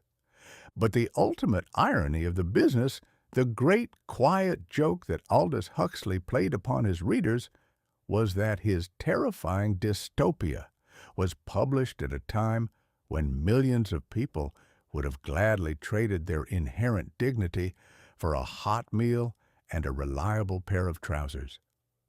To a man who was currently residing in a packing box in a New Jersey marsh, the prospect of a world where there was absolute security, regular employment, a warm room, and a pill that guaranteed instant happiness did not sound like hell at all.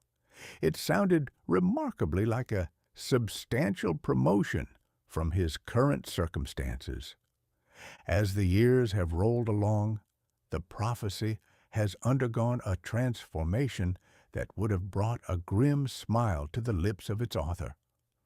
We have looked for the arrival of the brave new world, with the terror of a man watching for a foreign invader, always expecting it to appear in the shape of some grand iron-booted tyranny. We completely overlooked the fact that the pasture gates were left wide open, and that we have been drifting toward the hatchery by our own choice. We have not been forced into the bottles by a wicked dictator. We have simply discovered that the standardized life is remarkably easy on the nerves. We have adopted the consumerism. We have embraced the continuous and distracting amusements, and we have developed an appetite for the chemical consolation of our sorrows that would do credit to the most devout Beta-plus citizen in the story. Huxley's nightmare has ceased to be a warning about the distant horizon. It has become the standard ledger of our daily existence, a quiet, orderly arrangement where we have willingly traded the dangerous storms of liberty for the air-conditioned peace of a comfortable cage, leaving the modern reader to close the volume with a sigh of relief, realizing that the terrifying future of 1932 has turned out to be nothing more alarming than a typical Tuesday afternoon. Chapter 10. The Rise of Radio City Music Hall. It is a grand and comforting truth that whenever the human race finds itself entirely bankrupt of cash, credit, and common sense, it invariably develops a ravenous appetite for the most expensive variety of theatrical humbug available on the market. If a man possesses $20 to his name and realizes that his rent is $30, his grocery bill is $15, and his shoes have worn through to the skin, he does not sit down with a pencil to resolve the mathematical impossibility of his existence. No, that would be far too tedious an exercise for a creature endowed with an immortal soul. Instead, he takes his last remaining 50-cent piece, marches straight down to the nearest temple of amusement, and spends 2 hours watching a lady in sequins balance a feather on her nose while a brass band plays a lively tune. For those 2 hours, the ledger of his debts is wiped as clean as a slate in a rainstorm, and he emerges into the cold night air with the absolute conviction that he is, in fact, a millionaire who has temporarily misplaced his wallet. In the dark and shivering winter of 1932, the island of Manhattan had become the absolute capital of this beautiful philosophy of distraction. The city was currently undergoing a most peculiar transformation. At the very moment when the bread lines were growing so long they were nearly wrapping around the blocks like human scarfs, the skyline was shooting upward with a frantic, desperate energy. The Empire State Building had recently been completed, but it was so remarkably devoid of tenants that the locals had taken to calling it the Empty State Building, a vast limestone tower inhabited chiefly by the wind, the night watchman, and the occasional owl that had mistaken the upper floors for a particularly high-class crag in the wilderness. Yet, just a few blocks away, in the heart of Midtown, a great mountain of granite, steel, and limestone was rising from a patch of ground that had, until recently, been a notorious wilderness of low-down speakeasies, brownstone boarding houses, and illegal betting parlors. This was the origin of Rockefeller Center, an enterprise conducted under the stern, philanthropic eye of Mr. John D. Rockefeller, Jr. Mr. Rockefeller was a gentleman whose conscience was almost as large as his father's oil tanks, and having found himself holding a long-term lease on a piece of land that was costing him millions of dollars a year in rent during the worst economic cataclysm in the history of the world, he did what any sensible American billionaire does when faced with ruin. He decided to build a city within a city, and to dedicate its most magnificent corner to the absolute worship of the American chorus girl. The architecture of high optimism. The style of this new citadel was an architecture known to the trade as Art Deco, a term which, translated into the vernacular of the average citizen, meant that the builders had completely discarded the old, respectable classical pillars, the marble cherubs, and the gloomy Gothic arches of their ancestors. In their place, they had substituted the straight line, the jagged lightning bolt, the polished chrome, and the geometric pattern that made every doorway look as though it were about to launch itself into the stratosphere like a rocket ship. It was a style that was loud, brassy, and utterly devoid of humility. It was an architecture designed by men who refused to admit that the 20th century was a magnificent failure and who were determined to stamp their optimism into the very stone of Manhattan, even if the banks were all locked from the inside. The absolute crown jewel of this architectural empire was a structure christened Radio City Music Hall. It was designed under the theatrical direction of Mr. Samuel Rothafel, a gentleman universally known to the public by the brief and majestic moniker of Roxy. Now, Roxy was not a man who understood the virtue of moderation. He possessed an imagination that would have made the builders of the Roman Colosseum look like a committee of modest village carpenters, arguing over the dimensions of a chicken coop. Roxy did not want a theater. He wanted a cathedral of the democracy, a palace of such colossally grand proportions that the average clerk or shop girl, upon crossing the threshold, would feel an immediate rise in their social standing that would last until the following Tuesday. The grand foyer of this establishment was a spectacle that very nearly caused the opening night critics to suffer a collective stroke of the artistic faculties. It was a room that rose 60 feet into the air, lined with colossal mirrors that stretched from the carpet to the ceiling, reflecting the images of the spectators, until the room appeared to be populated by several millions of the finest gentry in the state.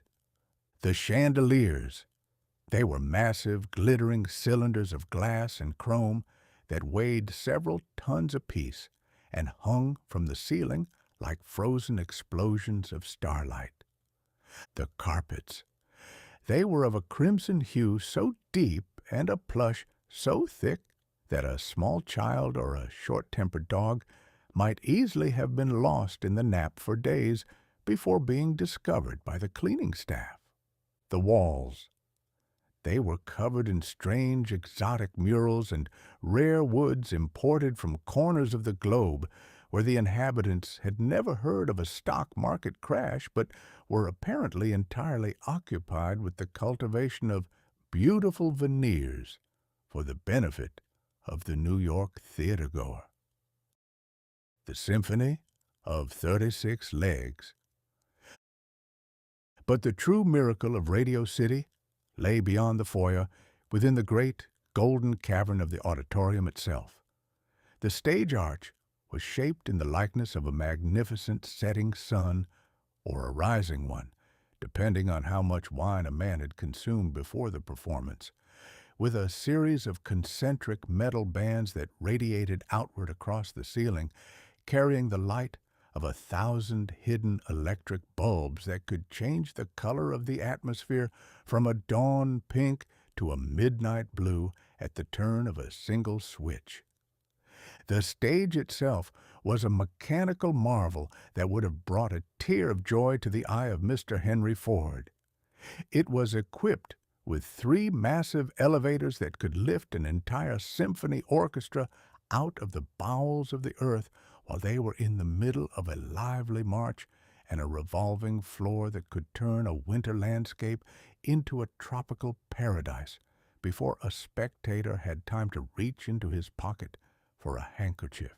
It was upon this magnificent stage that Roxy introduced his ultimate weapon against the global depression, a troupe of young ladies known as the Roxyettes, who were destined to go down in the annals of fame under their later title of the Rockettes.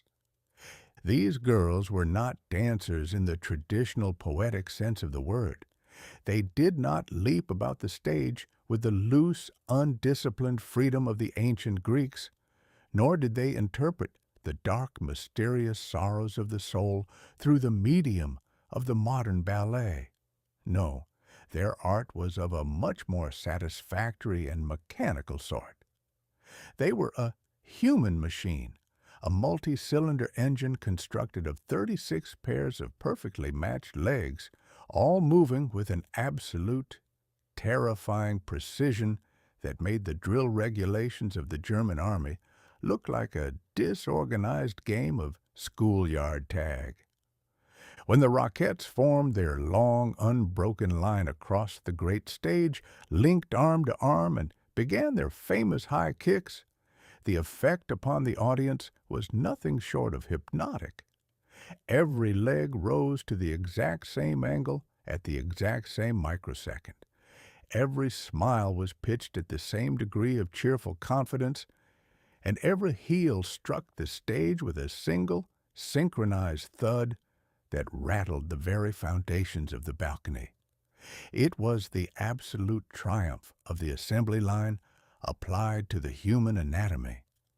It proved to the American public that while our financial machinery had broken down, our capacity for keeping 36 distinct ladies in a state of perfect mathematical harmony was still entirely unblemished. The Rockette principle, industrial precision plus sequence equals universal forgiveness of reality. The grand fiasco of opening night. The grand opening of this Palace of Wonder occurred on a freezing night in late December of 1932. Every personage of note in the city of New York who had managed to retain his dress clothes from the clutches of the pawnbroker turned out for the occasion. There were governors, mayors, foreign dignitaries, and titans of industry, all wrapped in furs and silk hats, eager to see what Mr. Rockefeller and Roxy had produced to justify the clearing of so much prime real estate.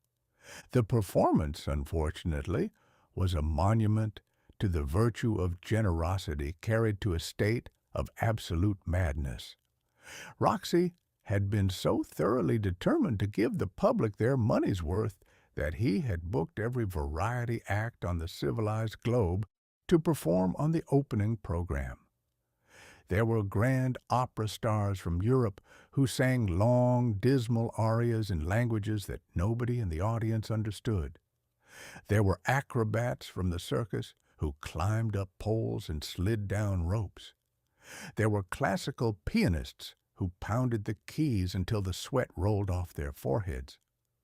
And there were modern dancers who leaped about in woolen tights to express the tragedy of the machine age. The show began at 8 o'clock in the evening and continued with an unholy, rhythmic persistence until past midnight. By 1 o'clock in the morning, the performance was still happening with a total disregard for the rotation of the earth. The audience, having been stuffed with culture until their brains were completely paralyzed, began to suffer from a unique form of luxury exhaustion. The grand opera singers continued to shout, the acrobats continued to tumble, and the orchestra continued to blast its brass into the hall. But the spectators were no longer listening. Some began to slip out into the cold winter night, their silk hats tilted at a weird angle, while others simply fell into a deep, peaceful slumber upon those thick plush chairs, cradled in the golden light of the Art Deco sun. It was a magnificent failure of showmanship, but an absolute and enduring triumph of architecture. The subsequent ledger entry for Radio City Music Hall was one of the most curious of that entire desperate year. It did not lower the tariff walls of Europe. It did not put a single dollar back into the closed banks of the Midwest. And it did not provide a single hot loaf of bread to the marchers in the streets. But it did something that the politicians in Washington and the philosophers in Geneva had entirely failed to accomplish. It provided a glittering, beautiful, and utterly foolish sanctuary where the human spirit could take refuge from the weather. It proved to a skeptical world that even when civilization is coming apart at the seams, humanity will still find the money to build a palace of gold leaf and neon lights, just for the privilege of sitting in the dark and believing, if only for an afternoon, that life is a perfectly synchronized dance where nobody ever misses a step and the music never comes to an end. Chapter 11. The Olympic Games in Los Angeles. It is a most radiant and instructive feature of our civilization that whenever the heavy machinery of commerce grinds to an absolute halt, and the great nations of the earth are engaged in looking at one another with the sour, thin-lipped hatred of dogs over an empty meat can, they invariably decide that the proper remedy is to assemble their healthiest young people in a large pasture and see who can run away from his fellow citizens with the greatest velocity.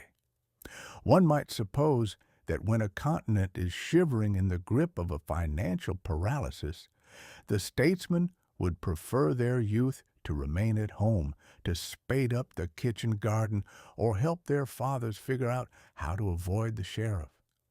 But humanity is an old and seasoned performer in the theater of the absurd, and it understands that when you cannot provide a man with a steady job or a whole pair of trousers, the next best thing is to give him a grand 3-week view of an athlete jumping over a wooden stick in the sunshine. In the midsummer of 1932, this grand athletic circus descended upon the city of Los Angeles, California.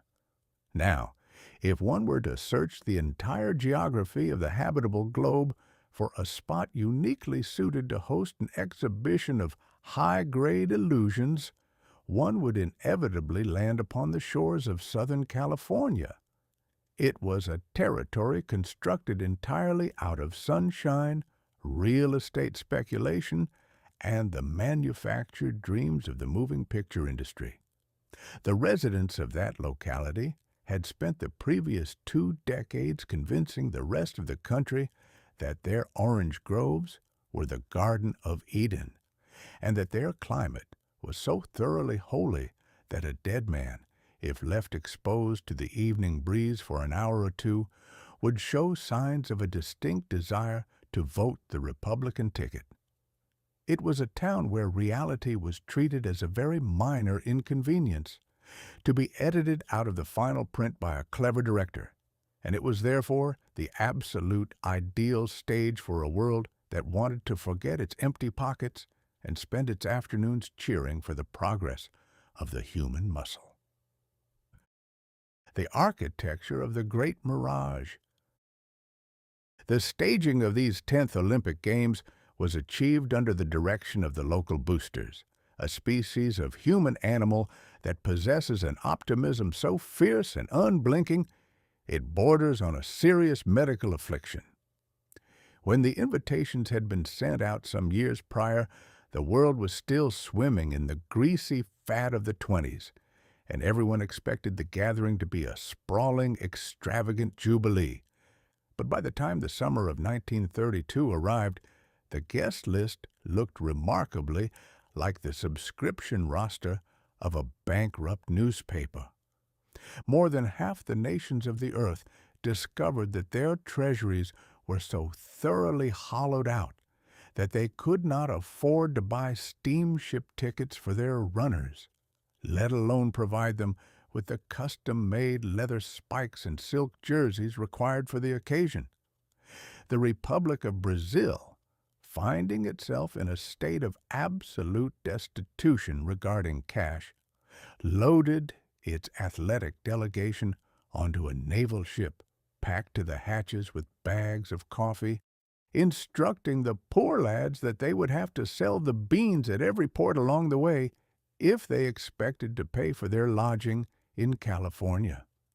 It was a magnificent piece of commercial sportsmanship, though it is said that several of their finest sprinters arrived at the starting line looking less like Olympic champions and more like weary grocery clerks who had spent a month lifting heavy sacks in a hot warehouse.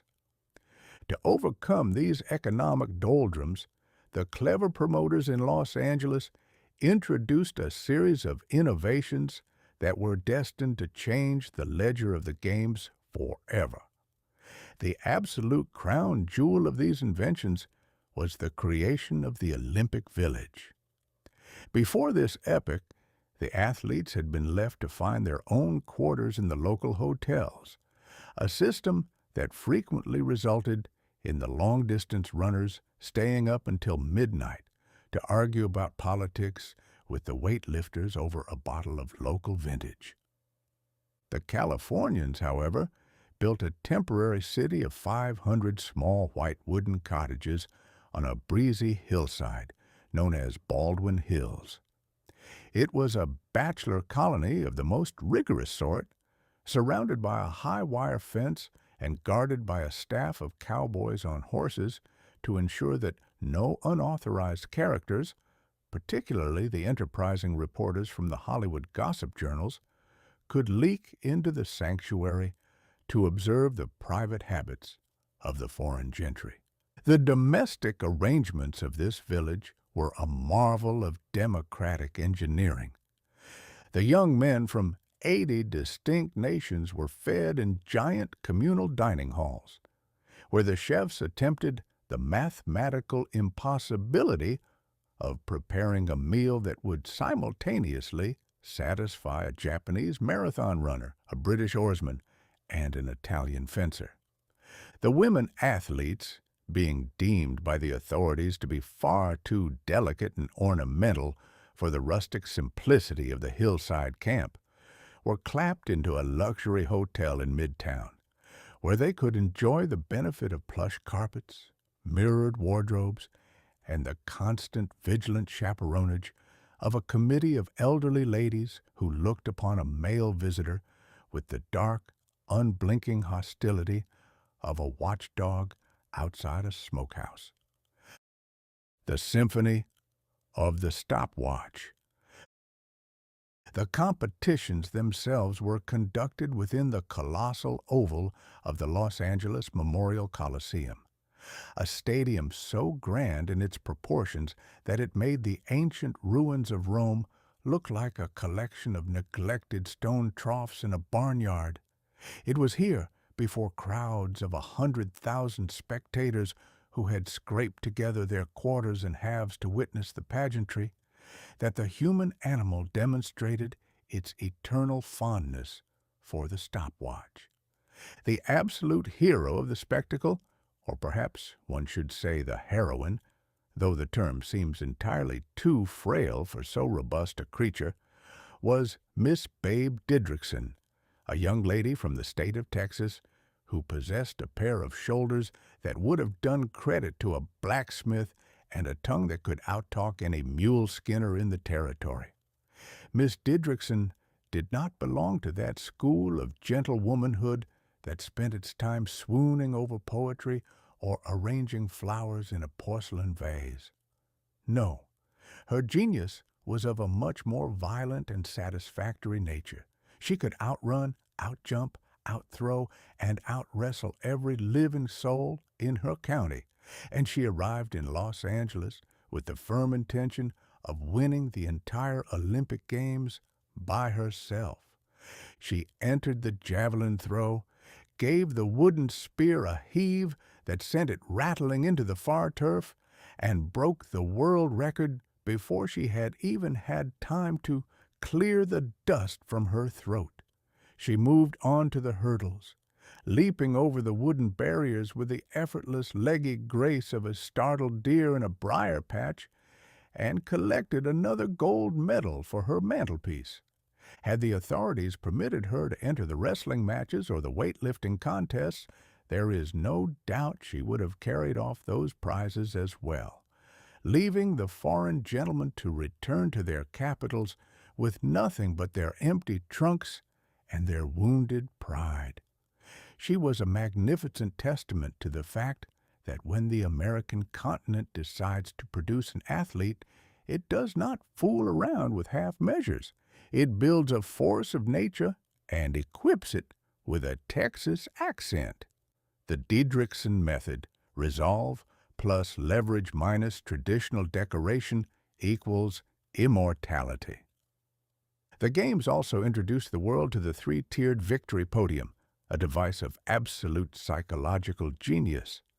Before 1932, the winners had been handed their medals in a casual, disorganized fashion, much like a country grocer handing a sack of flour to a customer over the counter. But the Californians understood that if you want a man to feel truly majestic, you must put him on a box that stands 3 inches higher than the box inhabited by his neighbor. When the flags were run up the poles, the band played the national anthem of the victor, and the fellow on the highest box stood there with his chest puffed out like a pouter pigeon. The entire stadium was seized with a grand emotional shudder. For those 3 minutes, it did not matter that the winner's home bank had failed the previous month, or that the country he represented was currently engaged in printing its currency on old newspapers. He was the king of the castle, and the 2 fellows on the lower boxes were merely his courtiers, doomed to look up at his boots with an expression of polite resignation. The Ledger of the Sunny Intermission. By the time the Olympic flame was extinguished in the middle of August, and the 500 little white cottages on Baldwin Hills were dismantled and sold off for firewood, the accounts of the event revealed a most curious state of affairs. The Los Angeles Games had been an absolute roaring success. They had broken dozens of world records, attracted larger crowds than any previous gathering in history, and, most miraculous of all, they had actually returned a profit to the local committee, a feat which left the financial experts of Wall Street scratching their heads in a state of profound, cross-eyed bewilderment. The politicians in Washington issued a series of cheerful manifestos declaring that the success of the games was a clear sign that the national spirit was unbroken, and that the country was about to turn the corner into a new era of prosperity. But to the analytical observer who watched the athletes pack their bags and head back to their respective continents, it was clear that the Olympic Games had not cured a single one of the world's deep-seated miseries. The coffee from Brazil had been drunk, the high jumps had been measured, and the gold leaf on the medals was already beginning to show the scratch marks of reality. The great circus had been nothing more than a beautiful, sunny intermission in a tragic play. The world had agreed to pretend, for a few brief weeks under the California sky, that the most important question facing the human race was whether a man from Ohio could run 100 meters a fraction of a second faster than a man from Berlin.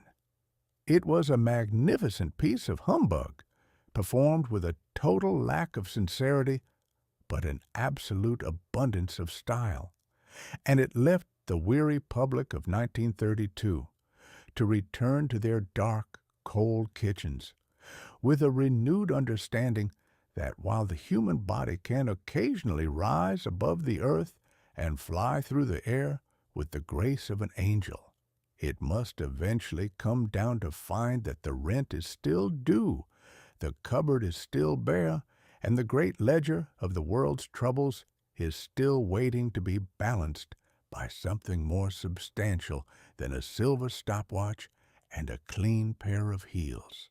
Chapter 12. The Hunger Marches. It has been a favorite doctrine of the moralists and the pulpit thumpers since the days of the pharaohs that the root of all human villainy is idleness. The old proverb tells us, with a grim wag of the finger, that the devil is always ready to find some highly imaginative employment for hands that have been left to their own devices on a Saturday afternoon. For generations, the respectable tax-paying portion of humanity lived in a state of comfortable agreement with this philosophy, concluding that if a man were only kept busy from dawn until dusk turning a wheel or spading a ditch, he would remain entirely too exhausted to trouble his head with grand notions of reform or rebellion. But by the time the year 1932 had rolled around to find the global economic machine lying on its side in the ditch, its gears stripped and its boiler stone cold, this ancient piece of wisdom was discovered to be entirely inside out. The world was suddenly populated by millions upon millions of industrious, God-fearing souls whose hands were absolutely, completely idle, not because they had a fondness for luxury or a desire to spend their days playing the banjo, but because the factories had locked their gates, the mines had flooded their shafts, and the shops had put up their shutters with a finality that would have done credit to a tombstone. The panic that seized the high authorities of civilization during this epoch was a truly magnificent spectacle.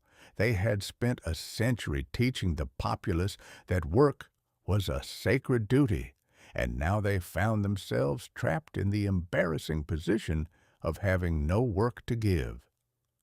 The moralists were suddenly entirely silent on the subject of idleness, for they realized that the only thing more terrifying than a lazy man who refuses to do a hand's turn is a desperate, energetic man who is practically bursting with a desire to earn a paycheck and is currently marching down the state highway with a large stick to ask why he cannot be permitted to do so.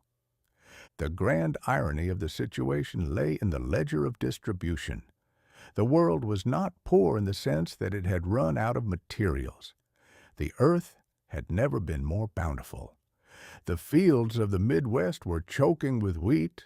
The orchards of the coast were dropping fruit until the ground was red, and the warehouses were packed to the rafters with shoes, shirts, and coal. Yet, because the mysterious ledger of high finance had suffered a total paralysis of its punctuation. The wheat was left to rot in the sun.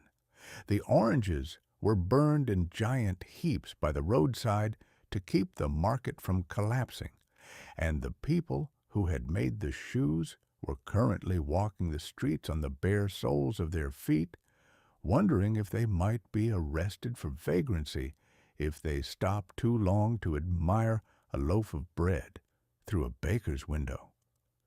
The response of the unemployed was not a graceful submission to the laws of supply and demand, which they found to be remarkably lacking in both supply and demand. Instead, across the entire face of the civilized globe, there emerged a new fashion in travel known as the Hunger March. It was an enterprise conducted entirely on foot, and it represented the absolute triumph of the human leg over the obstacles of distance, weather, and official disapproval. In Great Britain, the movement took the form of long, orderly columns of men from the coal valleys of Wales and the shipyards of the Clyde, who hoisted their banners and began a steady, rhythmic march toward London. They did not come with the intention of burning down the Parliament or hanging the Prime Minister from a lamp-post. They merely wanted to present a petition, a piece of paper signed by 100,000 ink-stained thumbs, asking that they be given the dignity of a job rather than the watery charity of the dole. The progress of these columns through the English countryside was a marvelous exhibition of provincial perspective. The respectable residents of the old market towns, upon hearing that a division of unemployed miners was advancing down the road, reacted with the immediate frantic vigilance of a frontier settlement expecting a visit from a band of wild Comanches. They bolted their doors, clapped their shutters to, and hid their silver spoons in the flour bin, convinced that these cold, damp workingmen were the vanguard of a bloody revolution that would leave the county in ashes. But when the marchers actually arrived, looking like nothing so much as a collection of very tired, very wet churchwardens whose umbrellas had been stolen, the townsfolk discovered that their visitors were remarkably polite. They did not loot the bakeries. They simply sat by the roadside, emptied the gravel from their boots, patched their flannel shirts with old rags, and sang hymns in beautiful four-part Welsh harmony until the local constable forgot his instructions to be fierce and went home to ask his wife to brew a pot of tea for the boys. In America, the staging of the business was of a much more sprawling and energetic nature. From the auto plants of Detroit, the steel mills of Pittsburgh, and the coal tenements of New York, columns of veterans and laborers began to converge upon the state capitals and the national citadel at Washington. They traveled by whatever means the geography provided, some in decrepit Model T Fords that rattled like a sack of scrap iron, others huddled in open coal cars on the railways, but the vast majority simply walked, their heels clicking against the frozen asphalt with the steady, ominous persistence of a clock that refused to stop ticking. The politicians in the high places watched the approach of these columns through their field glasses with a state of mind that bordered on the hysterical. The official intellect of 1932 was entirely incapable of understanding that a man might march 300 miles simply because his stomach was hollow and his children were shivering. No, that was far too simple an explanation for a mind trained in the complexities of statecraft. The authorities invariably concluded that every march was a dark, mysterious conspiracy hatched in the shadows of Moscow, and that every laborer carrying a banner made of an old flour sack, was secretly a dangerous agent of the Bolsheviki, packed to the teeth with pamphlets on the destruction of private property and the nationalization of women. When the marchers finally arrived at the gates of the Capitol, the scene was one of sublime, bureaucratic flummery. The entrances to the public buildings were locked from the inside, the windows were barred with heavy iron mesh, and the local police force was drawn up in battle array, armed with tear gas bombs, wooden truncheons, and an absolute determination to preserve the peace of the city against the threat of a petition. The statesmen who had spent their careers delivering 3-hour orations on the majestic rights of the common people now discovered that they had urgent business in the country, or that their health required them to remain behind closed doors until the weather improved. It was a beautiful display of democratic representation. The people had come to speak to their servants, and the servants were currently hiding under the bed, praying that the audience would get tired of the rain and go away. The comedy reached its absolute pinnacle when the leaders of the marchers were finally permitted to enter a committee room to present their grievances. They were met by a group of elderly gentlemen who looked upon them with the cold scientific curiosity of a bishop inspecting a strange variety of fungus that had appeared on the altar cloth. The politicians listened to the stories of the closed factories and the starving towns with a great deal of solemn throat-clearing. They expressed their profound official sympathy. They promised that a comprehensive study of the statistics would be initiated before the end of the session. And then they politely informed the delegates that there was no money in the ledger for relief, and that the best thing the marchers could do was to return to their homes and wait for the natural forces of the market to restore the equilibrium. It was a ledger entry of pure, unadulterated futility. The government had shown that while it possessed an abundance of iron for the construction of cavalry sabers and police truncheons, it was completely bankrupt of any ideas for the employment of its citizens. The hunger marches of 1932 did not result in the overthrow of the state, nor did they produce a sudden, miraculous shower of gold from the treasury. But they did succeed in dragging the skeleton out of the closet of the century. They proved to a startled world that when the great machine of commerce fails, the people will eventually grow tired of the lecture on patience. They will abandon the quiet misery of their rooms, lace up their worn-out shoes, and march straight down the center of the highway, leaving the high and mighty to contemplate the uncomfortable truth that a civilization that can find plenty of food for its machines but none for its people is an enterprise that is standing on a foundation of sand, and that the long, quiet columns of hungry men are the very ones who will eventually decide which way the ledger is going to be balanced. Chapter 13. The Great Emu War of Australia.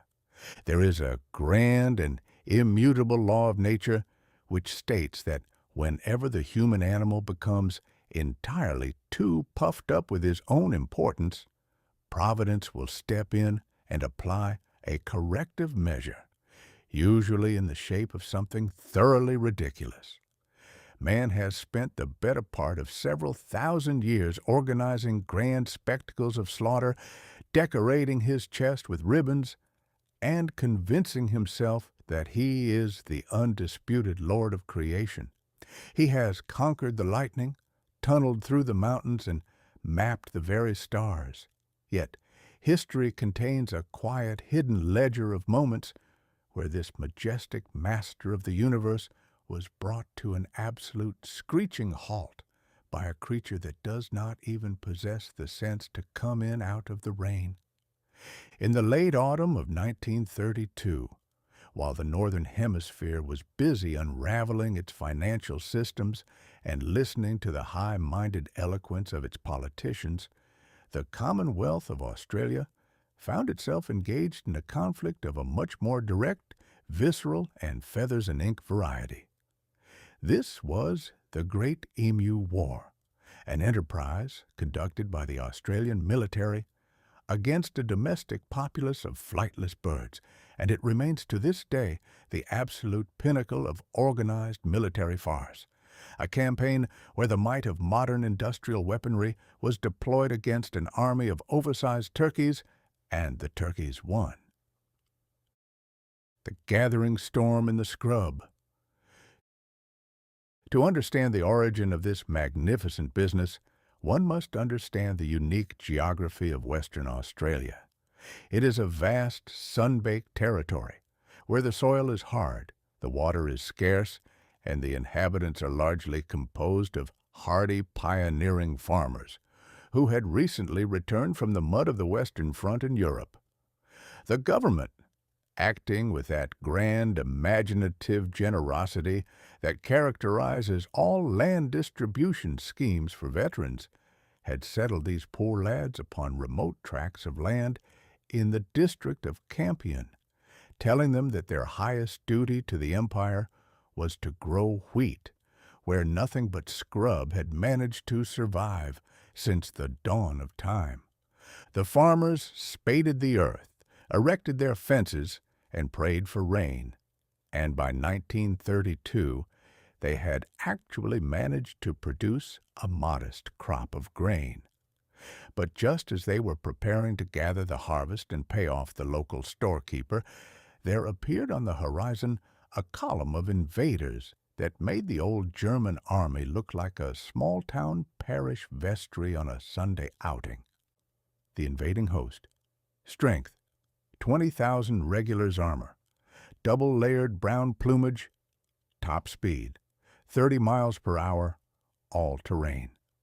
Objective, the total consumption of the regional wheat supply. The emu is a creature that could only have been designed by a creator who had a few leftover pieces of material at the end of a long week and decided to see if they could be made to walk. It stands some 6 feet high upon a pair of muscular, leather-scaled legs that can deliver a kick capable of ripping a wire fence from its posts.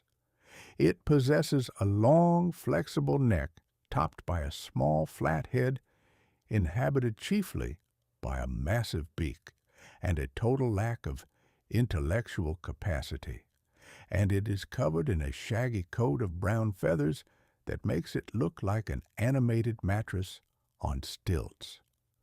Under ordinary circumstances, these birds reside in the deep interior of the continent, but the great drought of 1932 had dried up their ancient watering holes, and they discovered that the veterans of Campion had cleared the timber, dug beautiful wells, and planted hundreds of thousands of acres of delicious sweet wheat.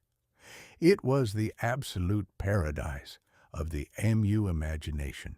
They descended upon the cultivation by the thousands, flattening the fences, trampling the irrigation ditches, and eating the grain with the ravenous, single-minded focus of a boarding-house schoolboy at a Sunday chicken dinner. The mobilization of the regulars. The farmers, having used up all their ammunition and broken their shovels over the backs of the intruders without making the slightest impression upon the feathered host, decided to appeal to the highest authorities in the state. They did not go to the Minister of Agriculture, for they knew that a bureaucrat trained in the study of fertilizers would be entirely useless against a 6-foot bird. Instead, they sent a delegation to see Sir George Pierce, the Minister of Defense. Now, Sir George was a politician who possessed a grand, rolling imagination and a keen eye for public relations. He looked upon the request of the farmers not as a tiresome agricultural nuisance, but as a magnificent opportunity to demonstrate the efficiency of the military under his command. He reasoned that a short, sharp campaign against the emus would provide excellent target practice for the troops, show the rural electorate that the government was actively protecting their interests, and result in a glorious victory that could be celebrated in the metropolitan journals without any danger of an international complication. He placed the campaign under the command of Major G.W.P. Meredith of the Royal Australian Artillery. Major Meredith was equipped with 2 soldiers, 2 Lewis machine guns, devices capable of firing several hundred rounds of heavy ammunition per minute, and 10,000 rounds of bullets. It was an arsenal sufficiently powerful to reduce a European fortress to a pile of smoking rubble. And as the small detachment boarded the train for the West, they were entirely convinced that they would return within a fortnight, leaving the plains of Campion covered in the silent remnants of the Avian Rebellion. The strategy of the feathered gorilla.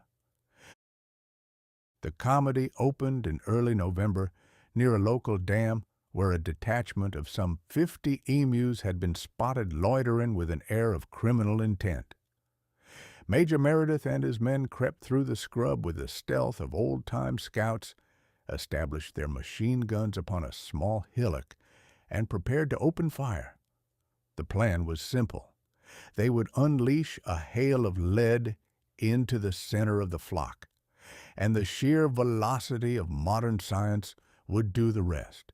But the emu, as it turned out, had not studied the manual of infantry tactics preferred by the British War Office.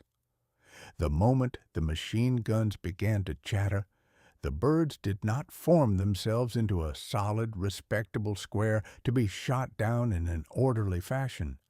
Instead, they split into dozens of small, independent squads, each running in a different direction at 30 miles an hour through the thick brush. The emus proved entirely superior to the machine gunners in the art of tactical dispersion. They appeared to possess a system of command that allowed them to dissolve into the landscape like smoke the moment a trigger was pulled. The soldiers swung the guns around, spraying the horizon with lead, but the target was moving too fast for the mechanisms of the artillery. When the smoke cleared, the ledger of the engagement was a monument to futility. Several hundred rounds of ammunition had been expended, the local landscape had been thoroughly lightened of its foliage, and perhaps a dozen emus lay dead upon the field, while the remaining 40 birds were currently standing a half-mile away, preening their feathers and looking at the soldiers with an expression of mild curiosity. Tactical analysis, Battle of Campion. Human forces, heavy artillery, fixed positions, rigid doctrine, emu forces, high mobility, decentralized command, double-layered armor. Result, decisive avian victory.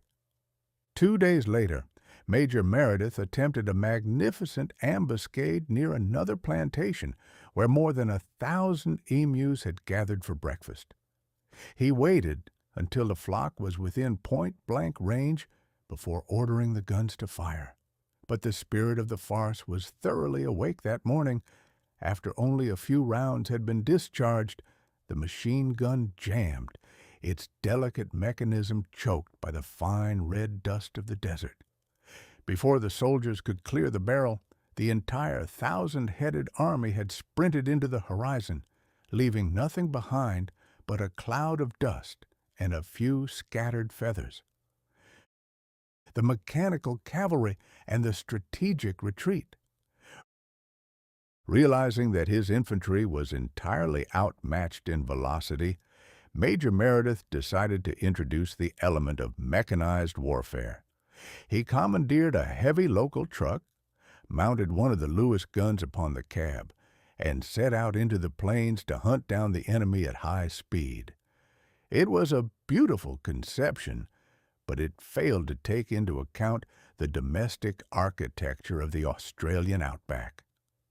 The terrain was covered in deep ruts, hidden boulders, and ancient stump holes left by the clearing of the scrub.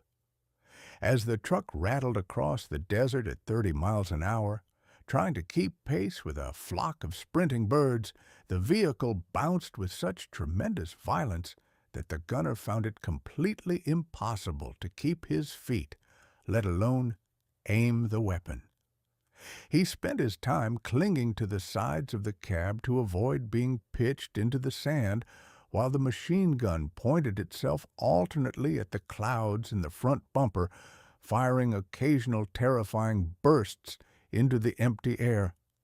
The emus, meanwhile, simply glided along beside the vehicle with the effortless grace of professional runners, occasionally turning their heads to observe the frantic antics of the human occupants, before accelerating into a piece of country where the truck could not follow without losing its axle. By the middle of November, the situation had grown so thoroughly embarrassing that the news of the campaign reached the halls of the Parliament in Canberra. The opposition members arose in their seats to ask the Prime Minister whether a medal was to be struck for this glorious conflict, and whether the emus were to be given the right to representation in the Senate, since they had successfully defended their territory against the Crown.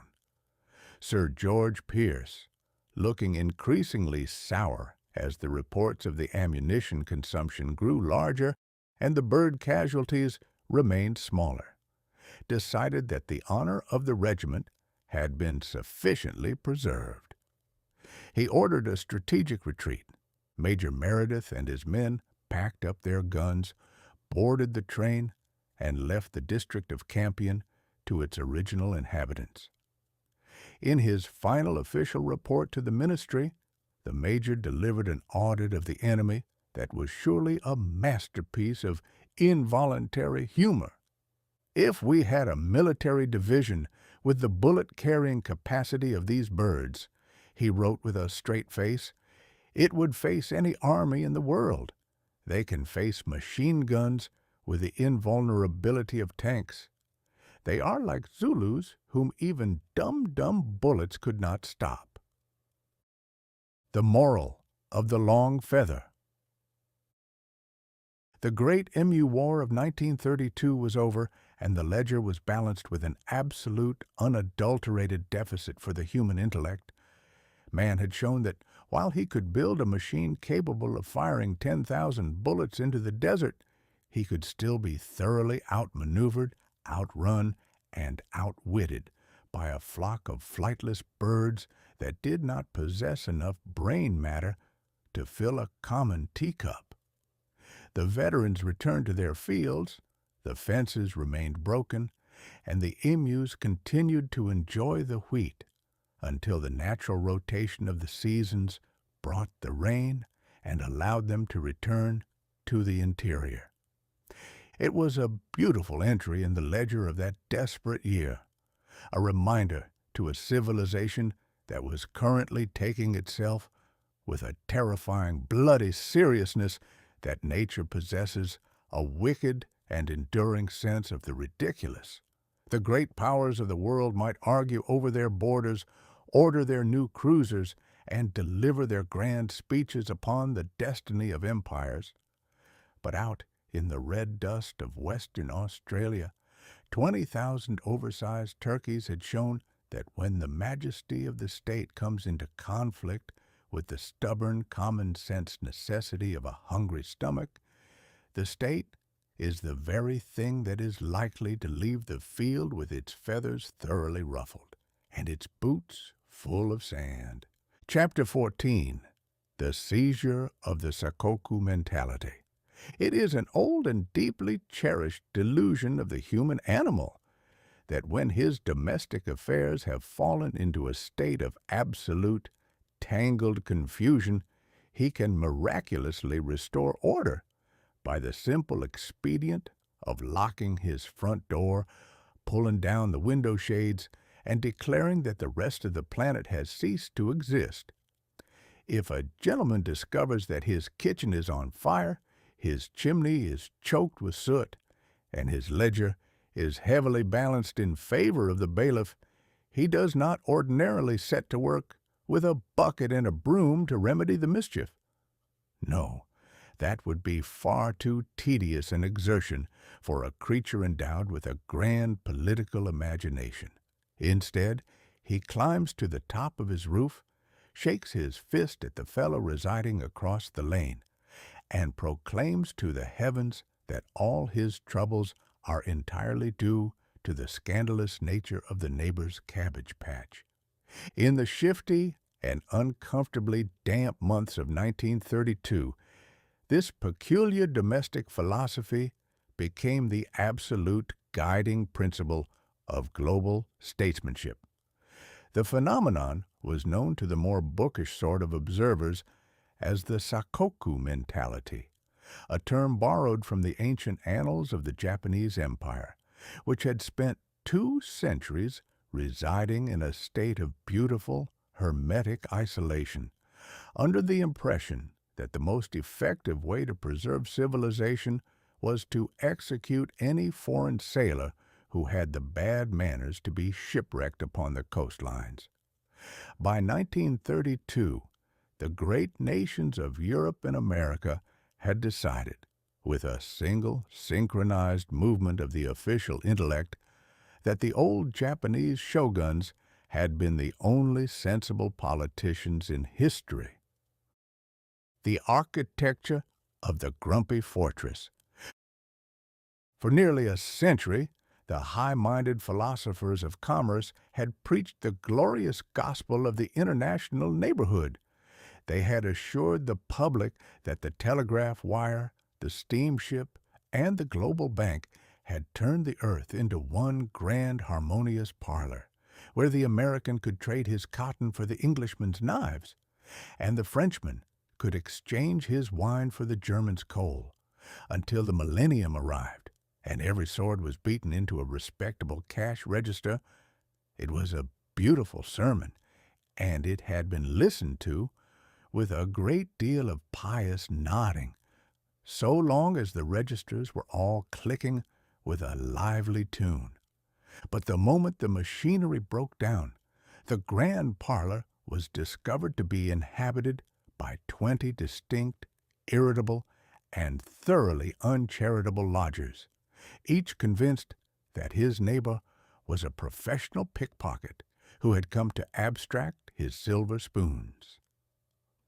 The global neighborhood vanished with a speed that would have done credit to a theatrical transformation scene, and in its place there emerged a series of grumpy, isolated fortresses, each surrounded by a deep, bureaucratic moat filled to the brim with red tape, customs inspectors, and an absolute determination to keep the rest of the human race at arm's length. The premier instrument of this transformation was the tariff, a device which, translated into plain English, represents the magnificent theory that you can make your own citizens rich by making it an act of felony for them to buy anything from a foreigner at a reasonable price. The United States had initiated this legislative high-diddle-diddle a few years prior with the passage of the Smoot-Hawley Act, a measure that surrounded the Republic with a wall of duties so high that a foreign crate of crockery needed a team of mountain climbers and a special permit from the President to clear the customs house. In 1932, the rest of the world decided to return the compliment with a vengeance that was truly splendid in its stupidity. The British built their own economic barricade at Ottawa. The French introduced a system of quotas that treated a shipment of foreign butter as if it were a consignment of dynamite intended to blow up the Republic. and the Germans established a border control that required a traveler to explain in 3 separate copies of purple ink why his spare trousers ought not to be confiscated as an insult to the national industry. Every government on earth was currently engaged in the fascinating mathematical exercise of trying to sell everything to everybody while simultaneously refusing to buy anything from anybody. It was a ledger of international trade that seemed to have been drawn up by the inhabitants of a lunatic asylum, and it resulted, naturally enough, in the total and majestic disappearance of international trade altogether. The sovereignty of the rubber stamp. The comedy of this isolationist frenzy reached its absolute pinnacle in the sudden, majestic elevation of the border guard. Before the Great War, a man could travel from Paris to St. Petersburg with nothing in his pocket but a pocket knife, a silver watch, and a reasonable supply of common sense.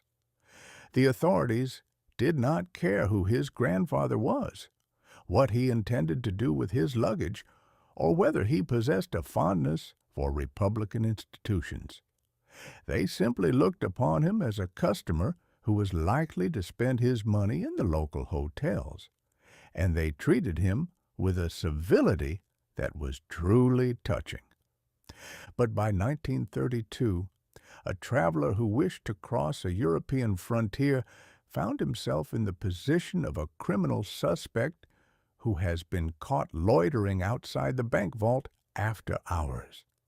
The world was suddenly ruled not by kings or parliaments, but by an army of small, near-sighted clerks who resided in drafty wooden booths at the railway stations, armed with huge, heavy rubber stamps and an absolute hatred for the human race.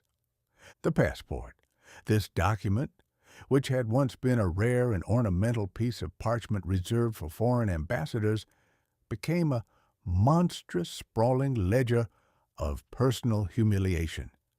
It contained a man's photograph, which invariably made him look like a train robber who had spent a week in a wet ditch, the measurements of his nose, the description of his scars, and a detailed audit of his grandmother's religious convictions. The visa.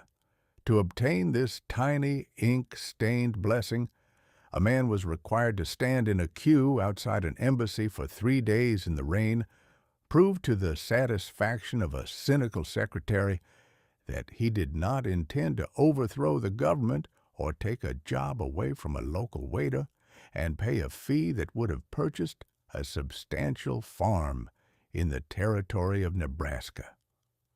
The baggage search. At every border, the trains were halted for hours, while a squad of fierce, uniformed officials rummaged through the underwear of the passengers looking for hidden links of foreign sausage, forbidden rolls of silk, or illegal packets of coffee, with the intense vigilance of a hound tracking a fox through a clover field. The customs equation, 1 foreign trunk plus 2 inquisitive officials equals 3 hours of national dignity restored. The domestic mirage. The psychological effect of this Saakoku seizure upon the populace was a marvelous exhibition of provincial perspective. Nations that had spent centuries absorbing the culture, the thoughts, and the products of their neighbors suddenly developed an absolute, shivering horror of anything that had been grown or manufactured beyond the range of their own church steeples.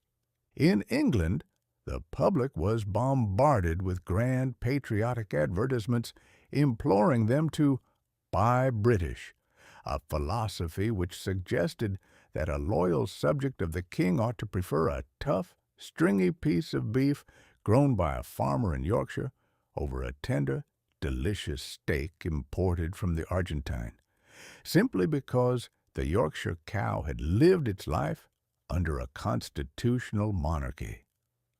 In France, the journals warned the public against the dangerous materialistic corruptions of the American cinema, suggesting that the morals of the young could only be preserved by watching 3-hour domestic films where nothing happened but a great deal of high-class conversation in a dark parlor between an elderly lady and her lawyer.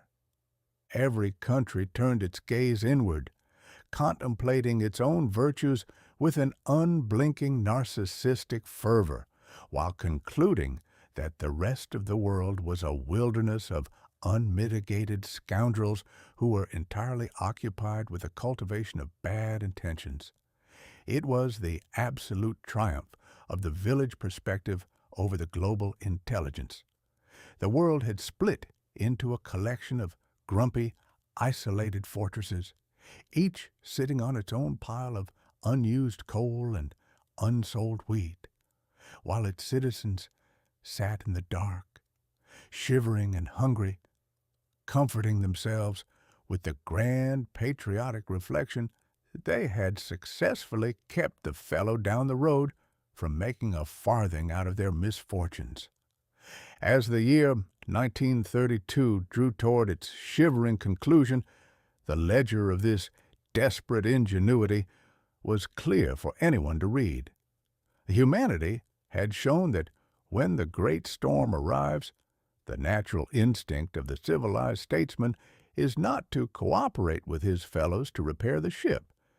It is to run down into his own private cabin, bolt the door from the inside, and pray that the vessel sinks in such a manner that his corner remains entirely dry. The Saakoku Mentality had not cured the Depression. It had merely turned the planet into a vast, silent museum of locked gates and empty harbors, leaving the high and mighty to contemplate the uncomfortable truth that when you successfully build a wall to keep the world out, you invariably discover that you have also successfully locked yourself in with the very ghost you were trying to escape. Chapter 15. The Emergence of the New Deal Rhetoric. It is a long-standing and most instructive characteristic of the human animal that when he is completely cleaned out of money, credit, and provisions, he becomes uniquely and dangerously susceptible to the charms of the English dictionary. A man with a full stomach and a comfortable balance at the bank can listen to a political speech with the cold, critical vigilance of a horse trader inspecting a mare's teeth. He can spot an inflated adjective at a distance of 3 leagues, and he looks upon a grand, rolling promise of universal happiness with the cynical contempt of an old-time pirate being lectured on the beauties of the Golden Rule by a retired deacon. But when that same man has spent 3 winters watching his cupboards grow bare, his boots wear through to the skin, and his local banker lock the front door from the inside with a heavy iron bolt, his capacity for skepticism vanishes like steam from a kettle in a gale. He discovers that while prose cannot be spread upon bread like butter, nor adjectives used to light the kitchen hearth, a beautifully turned phrase can act upon a bruised soul like a cold compress upon a fevered brow, convincing him that his current misery is merely a temporary intermission in a grand, spectacular drama that is about to turn out entirely to his advantage. In the late and uncomfortably shivering autumn of 1932, the American Republic found itself completely out of cash, but magnificently stocked with vocabulary. The old administration under Mr. Herbert Hoover had spent several years treating the economic cataclysm with a species of language that looked as though it had been hacked out of a textbook on bookkeeping by a very tired accountant who had lost his spectacles. Mr. Hoover spoke of stabilization corporations, liquidity structures, and reconstruction finance, terms which possessed all the warmth of a marble slab in a mausoleum and which left the average citizen waiting in a bread line with a distinct impression that his government was addressing him in a foreign tongue that had been invented for the express purpose of avoiding an understanding. It was a language designed for statistics, not for men, and it failed because you cannot feed a starving child on a diet of percentages, nor satisfy a farmer whose land is being sold by the sheriff by presenting him with a comprehensive audit of the National Gold Reserve. Across this dark and dusty stage stepped Mr. Franklin Delano Roosevelt, a gentleman who understood that in the theater of politics, the dress of the thought is frequently far more important than the thought itself. Mr. Roosevelt did not arrive with a detailed road map or a ledger of exact remedies. Indeed, it was secretly suspected by the more analytical observers that his ideas for salvation were as tangled and contradictory as a basket of fishing lines left in the sun. But he possessed something far more potent than a plan. He possessed an absolute genius for the cultivation of hope through the medium of the spoken word. He did not lecture the populace from the high mountain of official dignity. He came down into the valley, cleared his throat, and began to speak to the nation with the easy, confidential warmth of a prosperous uncle who has turned up at the farmhouse just in time to help the family figure out how to satisfy the mortgage. The premier weapon in this rhetorical arsenal was a phrase that Mr. Roosevelt introduced to the world during his radio discourses, the concept of the forgotten man. Now, if you wish to see an absolute masterpiece of political conjuring, you must study the life and adventures of that particular phrase. It had been invented some 50 years prior by a learned professor at Yale named William Graham Sumner, who had used it to describe the honest, industrious, and entirely uncomplaining citizen who works hard, pays his taxes, minds his own business, and is invariably forced by the legislature to pay for the wild schemes and expensive charities of the politicians. In the professor's imagination, the forgotten man was the ultimate victim of government interference. But when Mr. Roosevelt reached into the old drawer of history and pulled out the phrase, he turned it completely inside out with a sleight of hand that was truly magnificent. In his mouth, the forgotten man ceased to be the fellow who was oppressed by the state, and became instead the fellow whom the state had neglected, the citizen who had been left off the guest list of the 20th century and who was now being invited by the new administration to come up to the grand mansion, sit by the fire, and receive his fair share of the national dinner.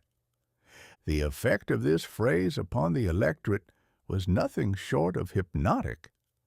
Every individual who felt that the world had treated him with an uncharitable coldness, which, by the autumn of 1932, included approximately 95% of the population, immediately concluded that he was the very person Mr. Roosevelt had in mind. The clerk who had been dismissed from his desk, the farmer whose wheat was rotting in the barn, the mechanic whose tools were rusting in the chest, and the old lady whose life savings had vanished into the jaws of a bankrupt trust company, each of them looked into their mirrors, adjusted their spectacles, and murmured to themselves with a renewed sense of dignity, "By the great horn spoon, that's me. I am the fellow he is talking about, and it's about time someone remembered my name." The absolute crown jewel of the new vocabulary, however, was the promise of a New Deal. It was a phrase that carried the vague, intoxicating scent of a grand, friendly game of poker in a frontier saloon where the players had discovered that the deck had been systematically stacked by the house for the better part of a decade. Mr. Roosevelt did not explain which cards he intended to distribute, nor did he suggest what the stakes of the new game were to be. He merely informed the company that the old dealer was being escorted to the door, and that every man at the table was about to receive a fresh hand from an unblemished pack. The beauty of the metaphor lay entirely in its magnificent lack of specificity. If a politician tells you that he intends to lower the duty on foreign pig iron by 3.5 cents a ton, he has made a statement that can be measured, debated, and verified by any clerk with a pencil, and he has thereby ruined all the poetry of his campaign.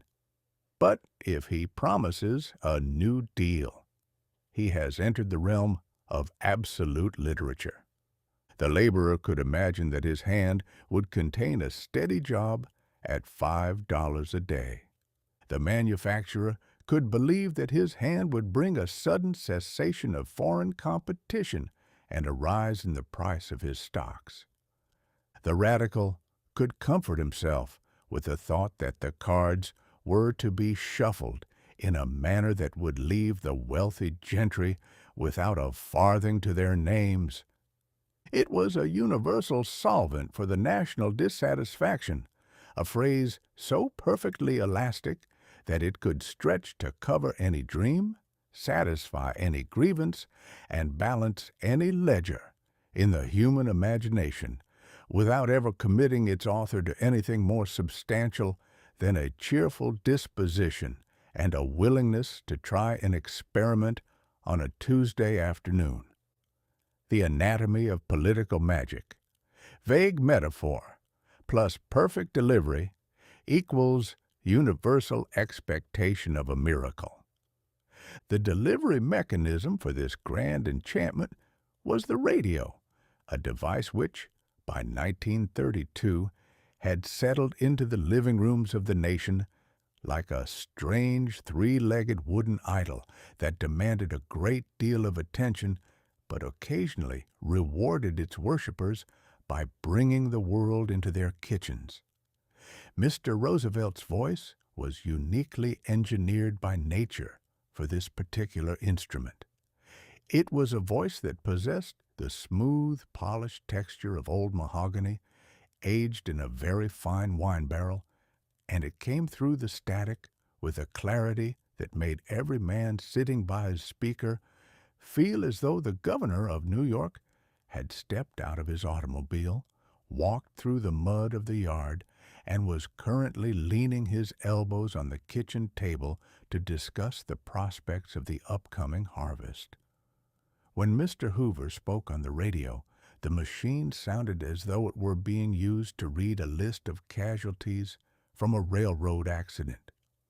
When Mr. Roosevelt spoke, the little wooden box seemed to emit the gentle, comforting heat of a well-banked coal fire.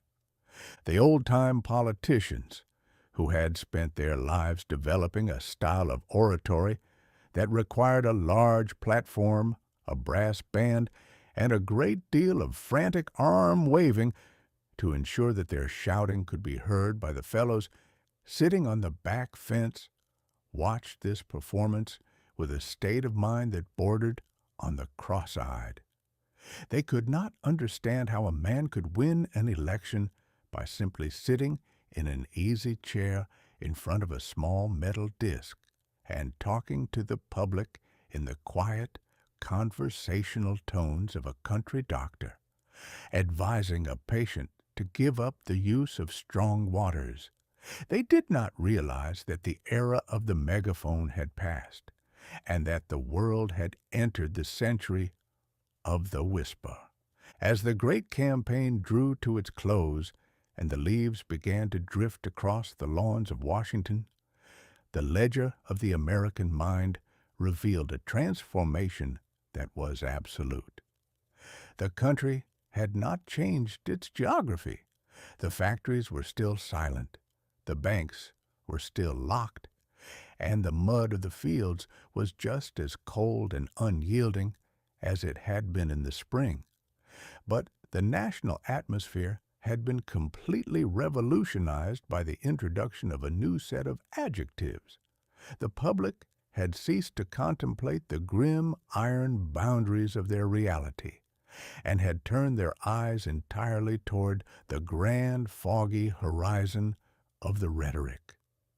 They were thoroughly drunk on hope, intoxicated by the promise of the forgotten invitation, and waiting with a frantic, shivering intensity for the dealer to actually open the new pack and distribute the cards. It was a magnificent exhibition of the power of the English tongue, a reminder to every philosopher that when the world hits a wall, the most effective way to keep the passengers from mutinying is not to repair the engine, but to hire a captain who can describe the scenery of the next port with such a wealth of beautiful vocabulary that everyone on board completely forgets that the vessel is currently drifting toward the rocks without a rudder. Chapter 16. The Death of Aristide Briand. It is an old and deeply settled habit of the human race to believe that if you can only get a sufficiently large number of respectable gentlemen to sign their names to a very grand sheet of parchment, you have somehow altered the fundamental laws of the universe. We have been at this business for several thousand years, passing laws against the theft of horses, ordinances against the practice of lying under oath, and decrees against the natural tendency of water to run downhill when the ditches are neglected. Yet the old world continues to rotate upon its axis with a total disregard for the ink, the seals, and the ribbons, leaving the magistrates to discover with a great deal of cross-eyed surprise that a rogue who intends to abstract his neighbor's property does not ordinarily stop to consult the revised statutes before he climbs over the back fence.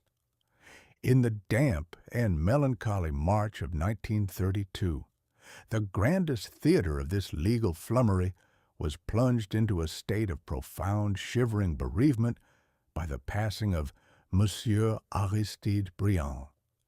Monsieur Briand was a French statesman of such vast experience and such colossally grand proportions that he had occupied the position of Prime Minister some 11 distinct times, a feat which proved either that he possessed a patriotism that was entirely indestructible, or that the government of the French Republic was a machine designed to shed its operators with the rhythmic frequency of a clockwork jack-in-the-box. He was a gentleman uniquely equipped by nature for the grand business of international enchantment. He possessed a shaggy, untamed mane of gray hair that looked as though it had been arranged by a private cyclone, a mustache that could have hidden a modest family of field mice, and a voice of such deep, cello-like resonance that it could convince an assembly of hard-headed European diplomats that their highest duty to their constituents was to love one another until the adjournment of the session. The salesman of the great mirage. The absolute masterpiece of Monsieur Briand's long and energetic career had been the creation of the Kellogg-Briand Pact, a document signed a few years prior by nearly every nation on the habitable globe. Now, if you wish to see the absolute pinnacle of human idealism divorced from any recognizable contact with the mud of reality, you must spend an afternoon studying the architecture of that magnificent covenant. It was a treaty by which the high contracting parties solemnly declared in the finest language available to the translators that they thoroughly disapproved of war as an instrument of national policy, and that they hereby agreed to renounce it forever as a method for the settlement of disputes. It was a beautiful sermon, and it was received by the global public with a great deal of pious sniffling and universal congratulations. The philosophers proclaimed that the millennium had finally been unloaded from the baggage car. The Peace Society struck hundreds of large copper medals, and the statesmen went home to inform their parliaments that the sword had been permanently beaten into a fountain pen. It appeared from the ledger of the international intelligence that the great problem of human slaughter had been resolved by the simple expedient of making it illegal. It was an arrangement that possessed only one minor, wretched defect. It failed to provide any penalty for a nation that chose to ignore the signature, and it left the world with no more defense against a determined bandit than a village ordinance against the rain. The Briand equation of peace, grand prose plus shaggy hair plus universal signatures equals total absence of a backbone. By 1932, the magnificent ink of the pact had encountered the hard, gravelly reality of the Far East and the borders of Europe, and the results were highly inconvenient to the theory. The Japanese military had overran Manchuria without ever declaring war, thereby keeping to the letter of the covenant while thoroughly murdering its spirit. And every government in Europe was currently engaged in looking across the frontier with the sharp, thin-lipped vigilance of a card player who suspects his neighbor has a spare ace hidden in his bootleg. It was precisely at this moment when the great palace of cards he had constructed was beginning to tremble in the wind, that poor Monsieur Briand decided to lay down his burdens and depart for a country where the ministries are more stable and the treaties are not subject to the revision of the artillery generals. The consternation in the Grand Assembly. The news of his death descended upon the city of Geneva like a sudden failure of the coal supply. The League of Nations, that grand assembly of 60 distinct nationalities, which had been established for the express purpose of preserving the quiet of the planet, found itself in the position of a fashionable drawing-room whose chief entertainer has suddenly vanished through a trap-door in the middle of a difficult trick.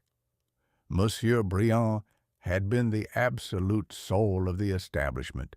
He was the great decorator of their futility, the man who could take a total and majestic failure of the international police and dress it up in a series of French adjectives so beautiful, so noble, and so thoroughly comforting that the delegates would leave the hall believing they had actually achieved a triumph of statesmanship.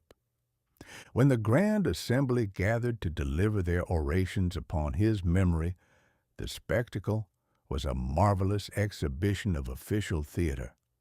Every seat was occupied by a diplomat who had spent the previous week ordering new cruisers or calculating the bullet-carrying capacity of his infantry divisions, but who now sat wrapped in an expression of such heavy, funereal sorrow that an inexperienced bystander might have thought the assembly was composed entirely of primitive saints, who had never heard a harsh word spoken in their lives. The eulogies, they spoke of him as the apostle of peace, the champion of the European conscience, and the pilot who had guided the ship through the storm. They used up several tons of high-grade vocabulary to praise his vision, his charity, and his unshakable faith in the brotherhood of man. The reality. Even as the orators were clearing their throats to deliver these moving sentiments, the clerks in the basement were busy filing away the latest reports from the Disarmament Committee, which revealed that every nation present had systematically increased its military budget by a fraction that would have done credit to a professional usurer. The situation was beautifully described by a cynical scribe from the Western Territories, who noted that the League of Nations had been left in the position of a group of nervous gentlemen who had been caught in the open country by a heavy thunderstorm and whose chief umbrella holder had just walked off the field to look for his hat. Monsieur Briand had held the grand silk umbrella of French eloquence over their heads for a decade, keeping them dry from the uncomfortable facts of human nature. Now that he was gone, the rain was beginning to feel remarkably cold, and the clouds on the horizon were looking less like political metaphors and more like the vanguard of a storm that would leave the entire palace in ruins. The Audit of the Lost Conscience. The comedy of his passing, if one can use so cheerful a word for the general bankruptcy of the international intelligence, lay in the sudden and frantic scramble to find a successor. The League needed someone who could occupy Briand's shoes without ever showing a desire to walk in them.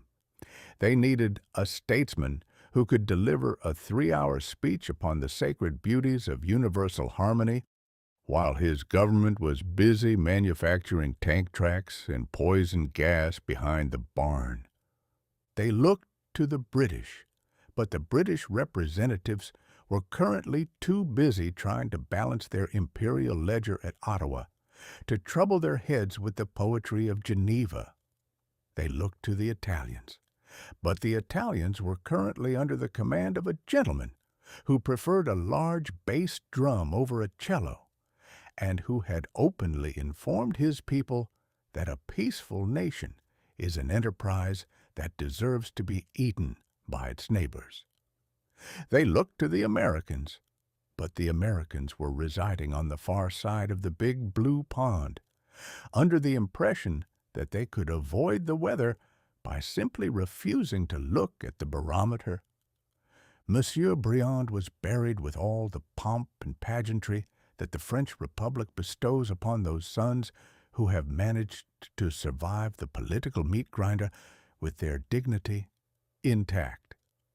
The artillery fired their salvos, an ironical salute to a man who had spent his life trying to make the cannons entirely obsolete. The regiments marched with their bayonets fixed, and the great bells of the cathedral tolled until the very slate on the roofs began to rattle.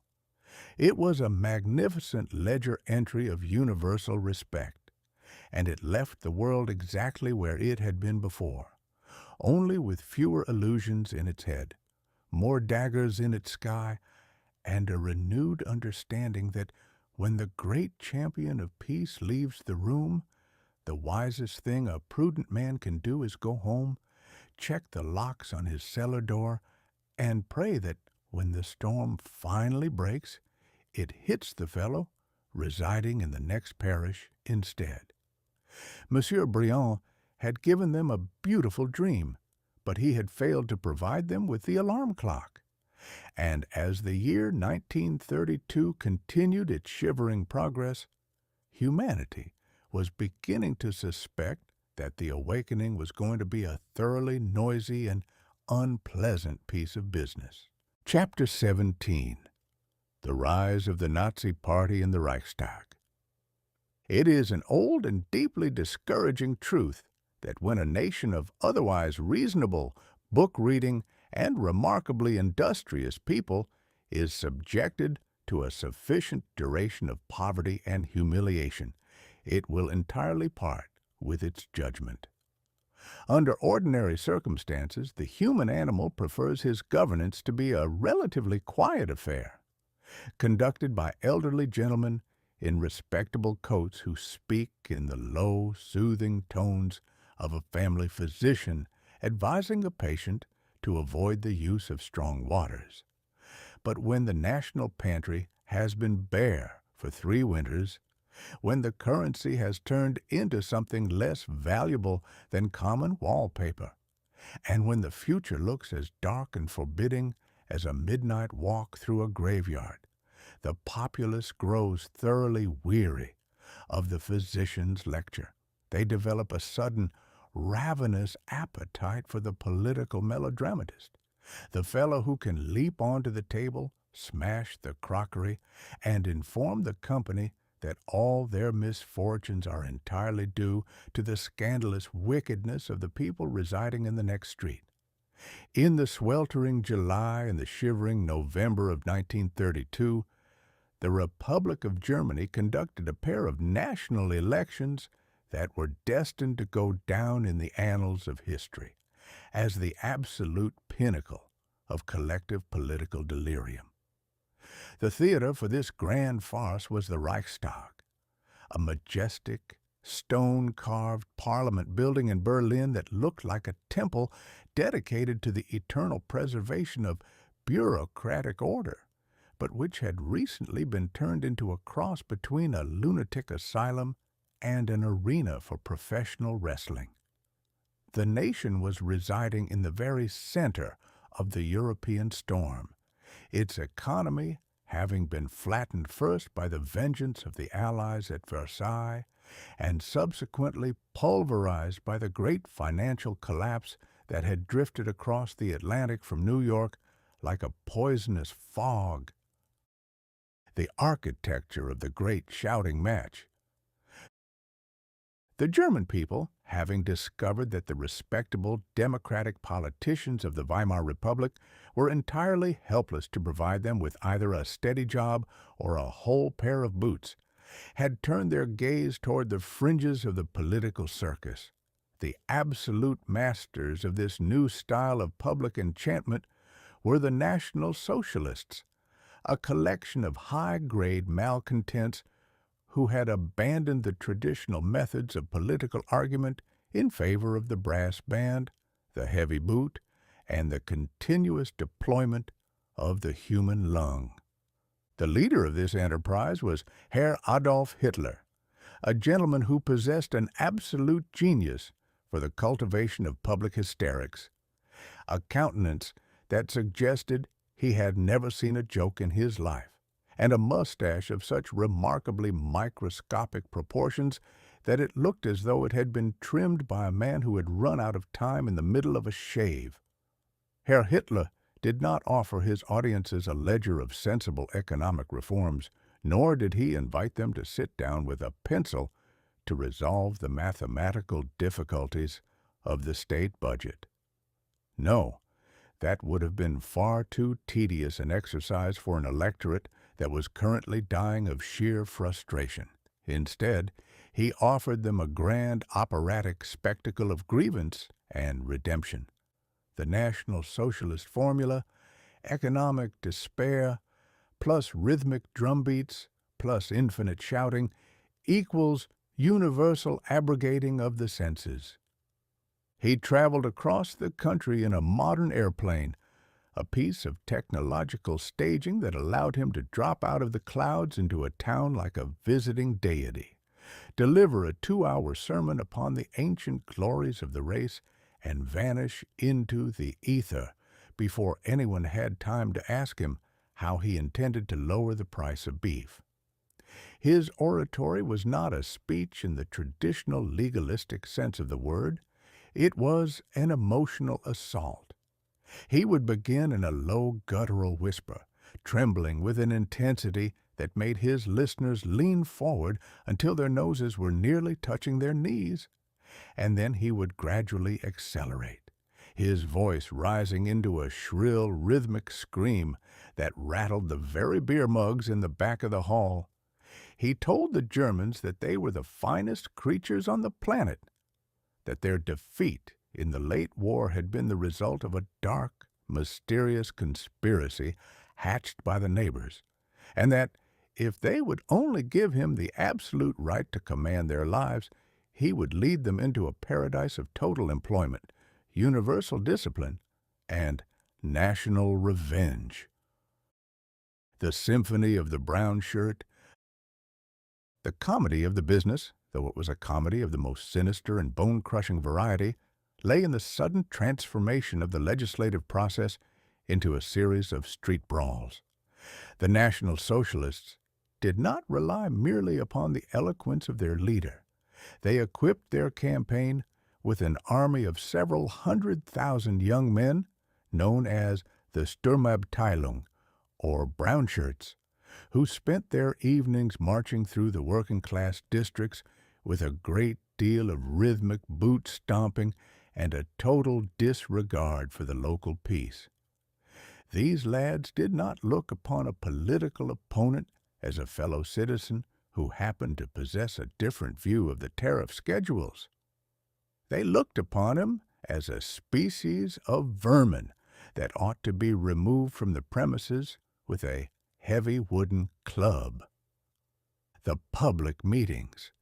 If a rival party attempted to hold a gathering to discuss the prospects of the Republic, a division of brown shirts would invariably leak into the back of the hall, wait until the orator had reached his first semicolon, and then initiate a general destruction of the furniture that would leave the speakers running for the windows with their trousers and ribbons. The Reichstag sessions. Within the Parliament itself, the Nazi delegates sat in their brown uniforms, refusing to participate in the business of the state, but choosing instead to drown out the proceedings by singing patriotic hymns at the top of their lungs, banging their desk lids and shouting insults at the chancellor whenever he attempted to read a list of the unemployment statistics. The strategy was of an absolute cynical simplicity.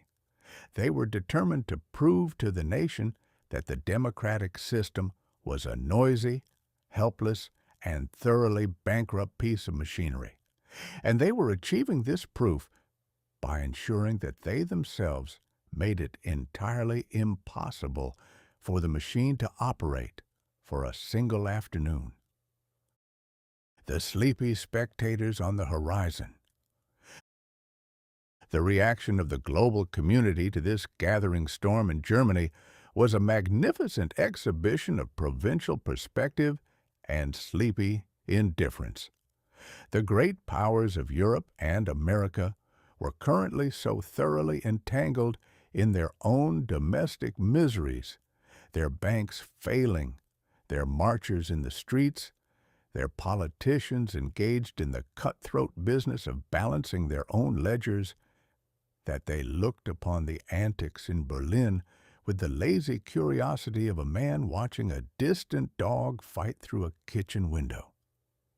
In Great Britain, the respectable journals comforted their readers with the reflection that the Germans were a highly musical and philosophical race, who would surely recover their common sense the moment the winter weather improved.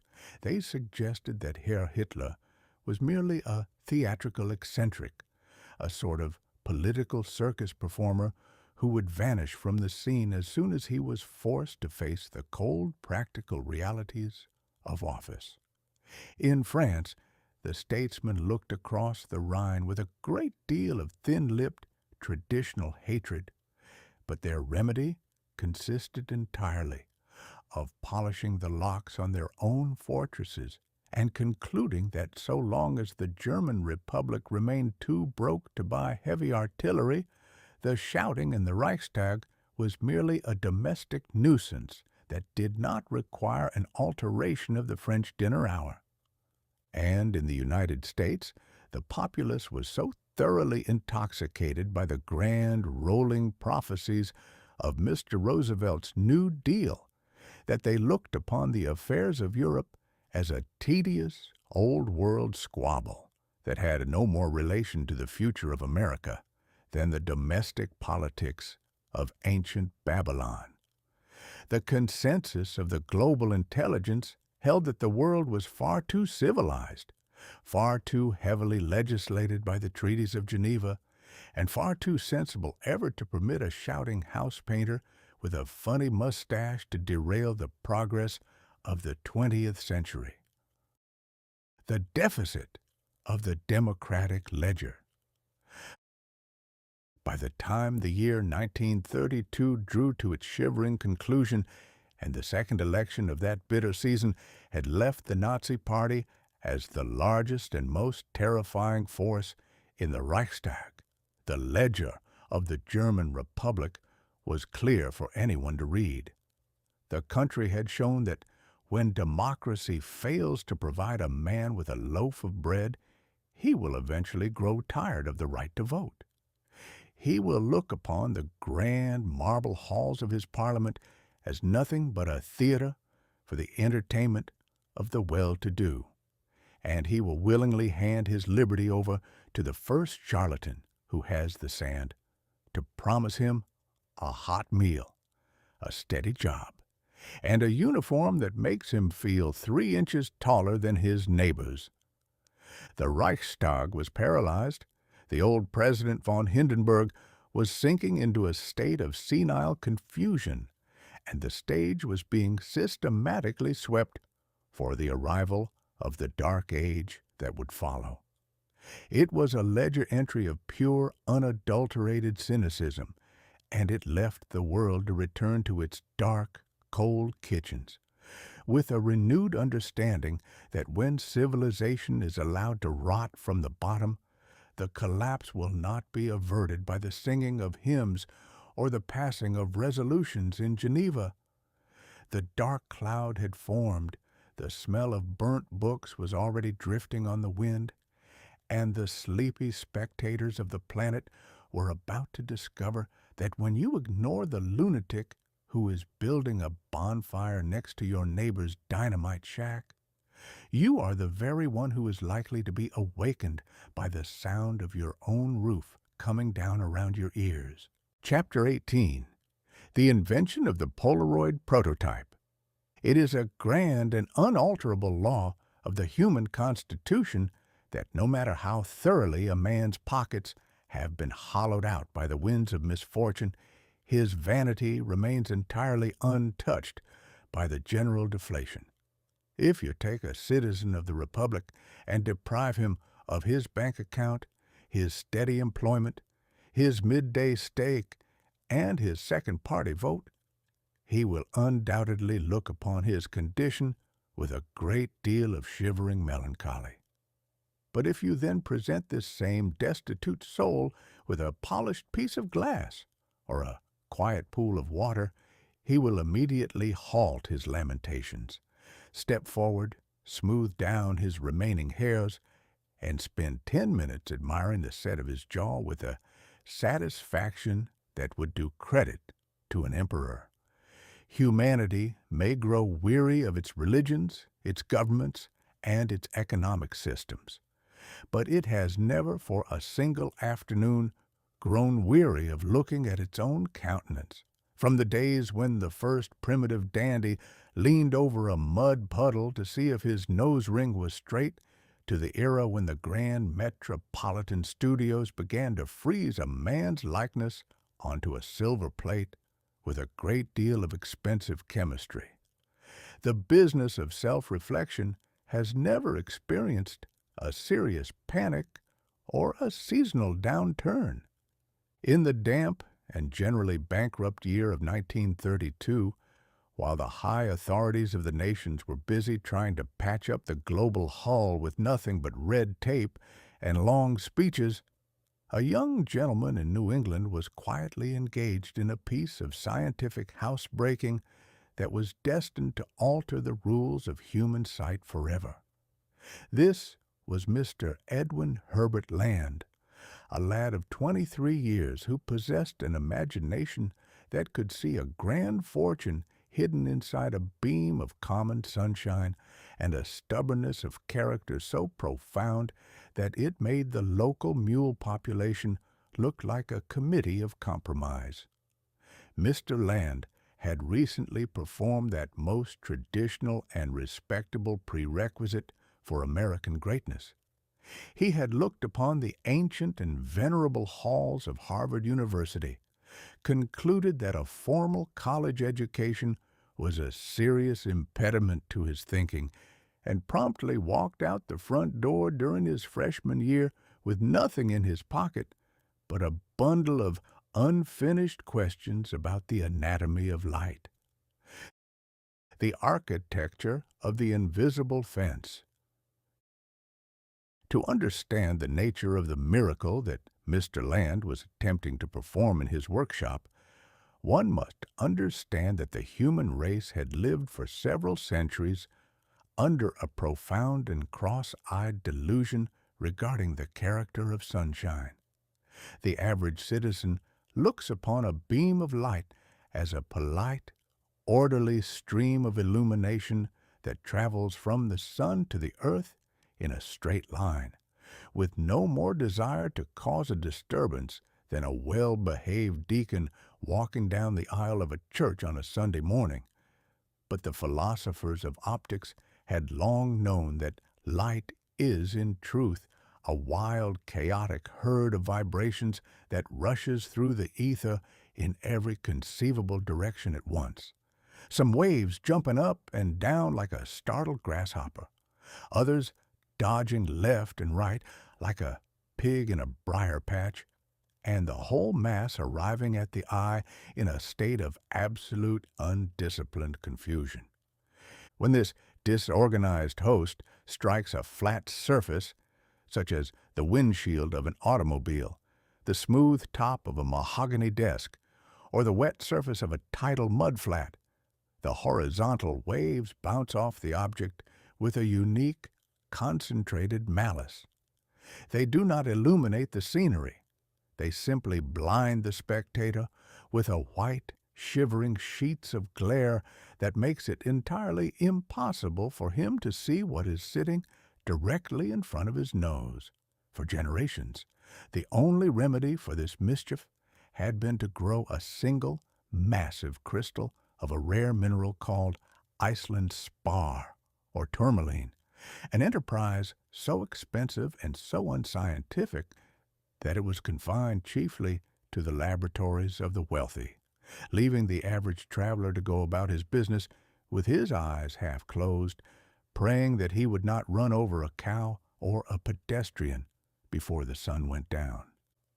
The anatomy of glare, chaotic light to flat surface to horizontal rebound, equals visual blindness. Mr. Land, however, conceived a plan of absolute whimsical genius. He reasoned that instead of spending a fortune trying to grow one giant crystal of a polarizing substance, it would be much more sensible to manufacture a thin sheet of plastic and pack it to the borders with millions upon millions of submicroscopic crystals of iodoquinine sulfate, a chemical compound possessing a shaggy, needle-like architecture that had the unique property of blocking certain planes of light while letting others pass through. The difficulty lay in the fact that when these microscopic needles were suspended in a liquid lacquer, they floated about in every direction like a collection of logs in a mill pond after a freshet, resulting in a muddle that was entirely useless for the purposes of vision. The basements of desperate ingenuity. The method by which Land resolved this submicroscopic horse trade was a monument to the virtue of self-reliance carried to a state of absolute obsession.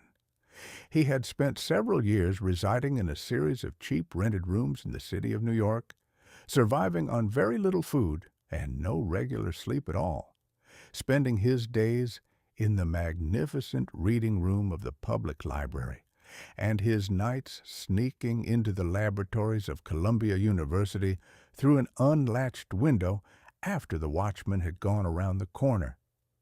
He discovered that if he embedded his tiny crystals into a sheet of transparent polymer, he could use a powerful magnetic field, or, simpler still, he could mechanically stretch the plastic sheet before it dried, to coax every single one of those millions of microscopic needles into perfect parallel alignment. It was the absolute triumph of the assembly line applied to the invisible world. When the plastic dried, the result was a film that looked to the naked eye like nothing more alarming than a piece of smoky cellophane, but which acted upon a beam of light like a magnificent microscopic picket fence. The vertical openings? The fence permitted the useful vertical vibrations of light to slip through the gaps without let or hindrance, providing a clear and beautiful view of the world. The horizontal bars, the horizontal waves, the very ones that constituted the glare and the blindness, struck the fence at a right angle and were absorbed by the crystals with a finality that would have done credit to a bankruptcy court.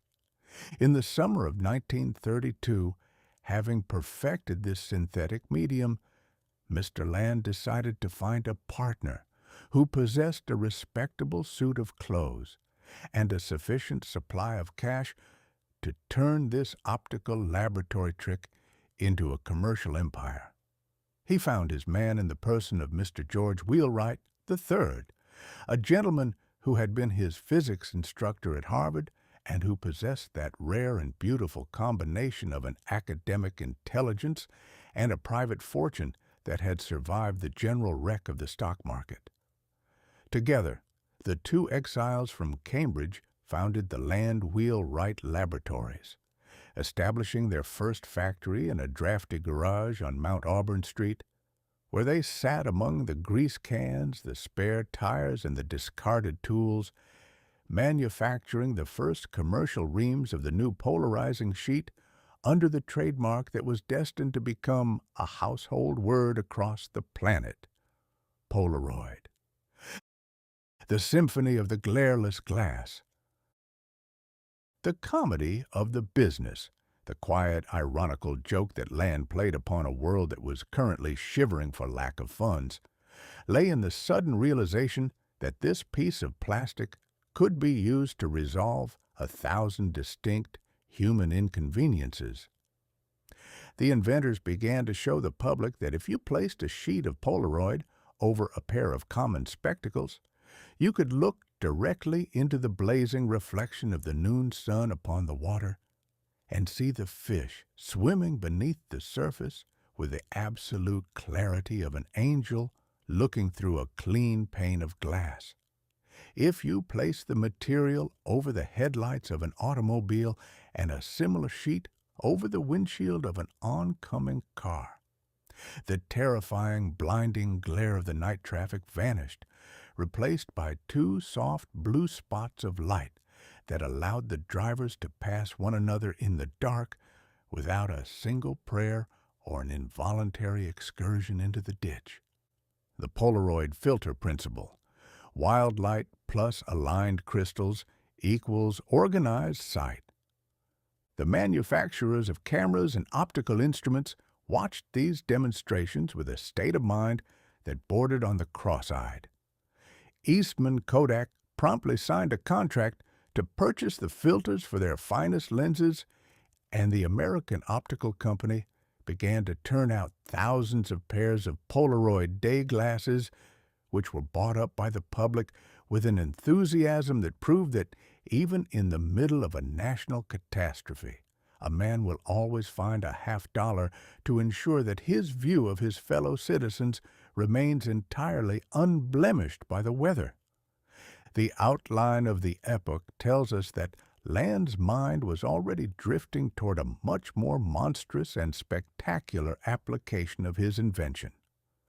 The notion that if you could manipulate light with such mathematical precision, you might eventually be able to construct a device that would capture a man's image and develop it right before his eyes inside the dark cavern of the camera itself, without any need for the tedious intermissions of the darkroom or the chemical laboratory. It was a dream that sounded to the old-time photographers like a piece of absolute high-grade spiritualism. But to the young man sitting in the garage in Cambridge, it was merely a matter of patience, stretching the plastic a little further, and waiting for the chemistry to catch up with the imagination. As the year 1932 drew to its shivering conclusion, the ledger of this desperate ingenuity revealed a success that was truly magnificent in its perspective. While the statesmen of the world were failing to clear the atmosphere of the political glare that was blinding the nations, Edwin Land had shown that a single determined freshman with a sheet of plastic and a magnetic field could clear the physical atmosphere of its glare with the turn of a hand. He had balanced his own ledger with a stroke of pure, unadulterated science, proving to a skeptical world that the most valuable commodity on the market is not the gold of the treasury or the iron of the fortress, but the capacity to look at the old, chaotic universe through a clean filter and see it for exactly what it is, a place where the light is always waiting to be organized by anyone who has the sand to face the dark and the wit to find the skeleton key. Chapter 19. The Winter Chill of 1932. There is an old and very popular impression among the more comfortably situated members of our race that the thermometer is a strictly scientific instrument, entirely indifferent to the theological or political state of the parish where it happens to be hanging. The philosophers tell us that a molecule of frost has no more patriotism than a turnip, and that a northern gale will cut through the waistcoat of a virtuous Republican with the exact same lack of charity it bestows upon a progressive or a monarchist. But in the dark and shivering December of 1932, the American populace discovered that the weather had apparently entered into a full-scale, synchronized alliance with the national debt. The winter did not arrive with the ordinary respectable gradualness of seasons past. It dropped out of the north like a heavy stone through a rotten ceiling, bringing a frost so sharp and a wind so thoroughly uncharitable that it seemed as though the universe itself had decided to audit the accounts of humanity and found them completely lacking in any fuel to carry over into the new year. The physical chill was bad enough, heaven knows, with the Great Lakes turning into vast plains of solid ice and the mercury in the Dakotas retreating so far into the bulbs of the indicators that the local inhabitants began to suspect the liquid had walked off the premises altogether to look for a warmer climate. But the true, bone-deep shivering of the epoch was of a much more artificial and sophisticated variety. It was the winter of the great interregnum, that peculiar 4-month twilight zone which the Constitution of the Republic had established between the rejection of an old president in November and the installation of a new one in March. The country found itself in the position of a man who has successfully dismissed his old incompetent coachman after an accident, but must sit shivering in the ditch for half a day while the new driver finishes his dinner at the tavern and looks for his boots. The constitutional freezing zone. The political machinery of 1932 was uniquely engineered by our ancestors to ensure that whenever a grand crisis occurred, the government could be relied upon to spend a third of the year in a state of absolute, majestic paralysis. Mr. Herbert Hoover sat in the White House like a ghost inhabiting a mansion whose lease had already expired. He was a defeated man, thoroughly lightened of his authority, yet he remained legally clapped into the executive chair, where his duties consisted chiefly of writing long, mournful letters to his successor, imploring him to pledge himself to the preservation of the gold standard, the maintenance of the high tariff, and the general avoidance of any experiment that might accidentally cause a smile to appear upon the face of a laborer. Mr. Hoover was convinced that the ship was sinking because the crew had lost their faith in the ancient principles of navigation, and he spent his remaining weeks in office trying to convince the passengers that the most patriotic thing they could do was to remain quietly in their berths while the water rose around their ankles. Mr. Roosevelt, meanwhile, was residing at his country estate in Warm Springs, looking out upon the national landscape with the serene, unblinking cheerfulness of a boy who has just inherited an orchard and is entirely unconcerned by the rumor that the trees are all infested with the blight. He was willing to be majestic, he was ready to be historic, and he was magnificently stocked with vocabulary.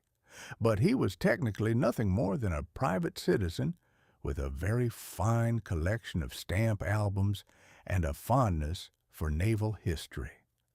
He politely declined to enter into any partnership with the ghost in Washington, realizing that if a gentleman volunteers to help put out a fire in a neighbor's house before he has been officially sworn in as the fire chief, he is the very one who is likely to be blamed for the destruction of the piano.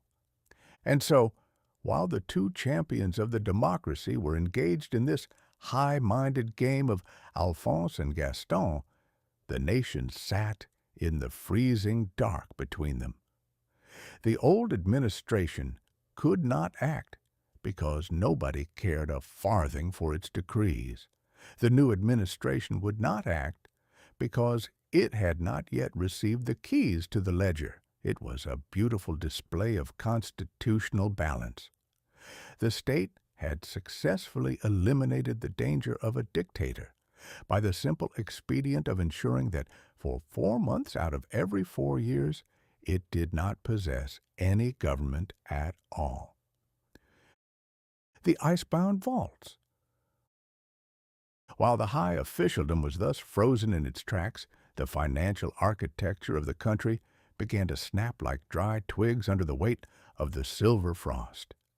The banking system, which had been leaking its resources into the atmosphere for 3 years like a rusted boiler in a sawmill, entered into a state of acute, shivering panic. It began in the West, where the farmers discovered that the local banks had invested their deposits in the grand, ethereal realm of real estate speculation, and that the assets of the institutions were currently composed chiefly of empty lots in the wilderness, and mortgages upon barns that had already burned down during the previous summer. The populace did not receive this intelligence with the scientific calm preferred by the economists. They did not sit down with a textbook to study the laws of liquidity. They simply put on their heaviest coats, took their old leather purses out of the clock case, and marched straight down to the public square to ask for their dollars back in plain silver or honest greenbacks. There is no spectacle quite so moving, nor so thoroughly subversive of the public peace, as a line of 200 honest, hard-working citizens standing on a gray winter morning outside a bank whose brass doors have been locked from the inside with a heavy iron padlock. The managers would look out through the barred windows with the pale, watery eyes of a cornered sheep, holding up a small cardboard sign, which informed the company that the establishment had been closed for a brief period of reorganization, or that the governor had graciously declared a bank holiday for the purpose of allowing the clerks to count the stamps. It was a beautiful phrase, bank holiday. It carried the vague, intoxicating scent of a summer picnic or a village festival, but to the mechanic whose entire life savings were locked behind that mahogany counter, it meant simply that his money had vanished into the grand calculus of the century, leaving him with nothing to show for 20 years of labor but a hollow feeling in his stomach and a distinct lack of credit at the grocery store. The winter banking equation, one cold morning plus 200 suspicious depositors equals one permanently closed brass door. By the time January had turned into February, the holiday spirit had infected the entire continent. State after state surrendered to the frost. The governor of Michigan closed every vault in his territory with a single stroke of his pen. The authorities in Indiana and Ohio quickly followed his example to keep their resources from being carried away by the neighbors. And by the third week of the month, the entire financial geography of the Republic resembled a river that had frozen solid from the source to the mouth, leaving the commerce of the land high and dry on the ice like a fleet of steamships whose boilers had been put out by the weather. The rudderless voyage. The frost was not confined to the American side of the big blue pond. Across the Atlantic, the global ship of trade had lost its rudder entirely and was drifting toward the rocks with a crew that spent its time trying to thaw out their fingers by setting fire to the cargo. In London, the fog was so thick and the economic atmosphere so heavy that the politicians in Parliament could find nothing better to do than to pass an ordinance reducing the weight of a loaf of bread by a fraction of an ounce, under the impression that you can make a nation prosperous by making its biscuits smaller. In Paris, the ministries were tumbling down at the rate of one every 3 weeks, as the delegates argued over whether it was more patriotic to default on their debts to the Americans or to tax the wine of their own peasantry until the vineyards were entirely deserted. The world had turned into a collection of grumpy, isolated ice fortresses, each sitting on its own pile of unused provisions and unsold goods, while its people sat in the dark, shivering and hungry, comforting themselves with the grand patriotic reflection that they had successfully kept the fellow down the road from making a farthing out of their misfortunes. It was the absolute triumph of the winter perspective. Every nation was waiting for a miracle, but every nation was entirely convinced that the miracle must surely begin with the destruction of the neighbor's industry. Yet, it is the peculiar way of our people to find their finest humors in the very center of the wreck. In the middle of this universal freeze, the common man developed a style of desperate ingenuity that was truly magnificent. If he could not afford to buy coal from the monopoly, he discovered that an old fence or a discarded packing crate from the alleyway could produce a heat that was remarkably cheerful when viewed through the door of a kitchen stove. If he could not pay his rent in gold, he entered into a system of barter with his landlord, agreeing to paint the roof or spade up the garden in exchange for the right to remain under the shingles until the weather improved. Humanity refused to lie down and die merely because the ledger of the high finance had run out of ink. They adjusted their mufflers, whistled a lively tune through their teeth to keep their lips from freezing, and looked forward to the arrival of March with the frantic, shivering intensity of a crew that has spent the night on an iceberg and is waiting for the sun to come up over the edge of the world. The year 1932 was drawing to its close, and its final ledger entry was one of absolute, unadulterated suspense. The world had shown that it could survive the war, survive the peace, and survive the total collapse of its markets. But it was now called upon to survive the great cold of its own hesitation. The old era was stone dead, its principles discredited, and its leaders discarded. The new era was sitting in the baggage car, waiting for the signal to start the engine.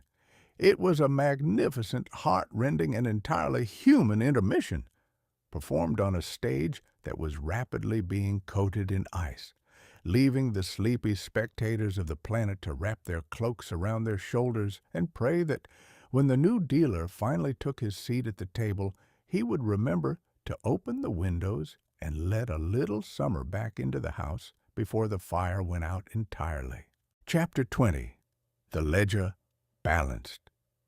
It is an old and deeply consoling truth that whenever a clerk sits down at the end of a disastrous season to balance a ledger that is entirely devoid of assets, his first and most natural impulse is not to weep over the missing dollars, but to admire the neatness of his own handwriting.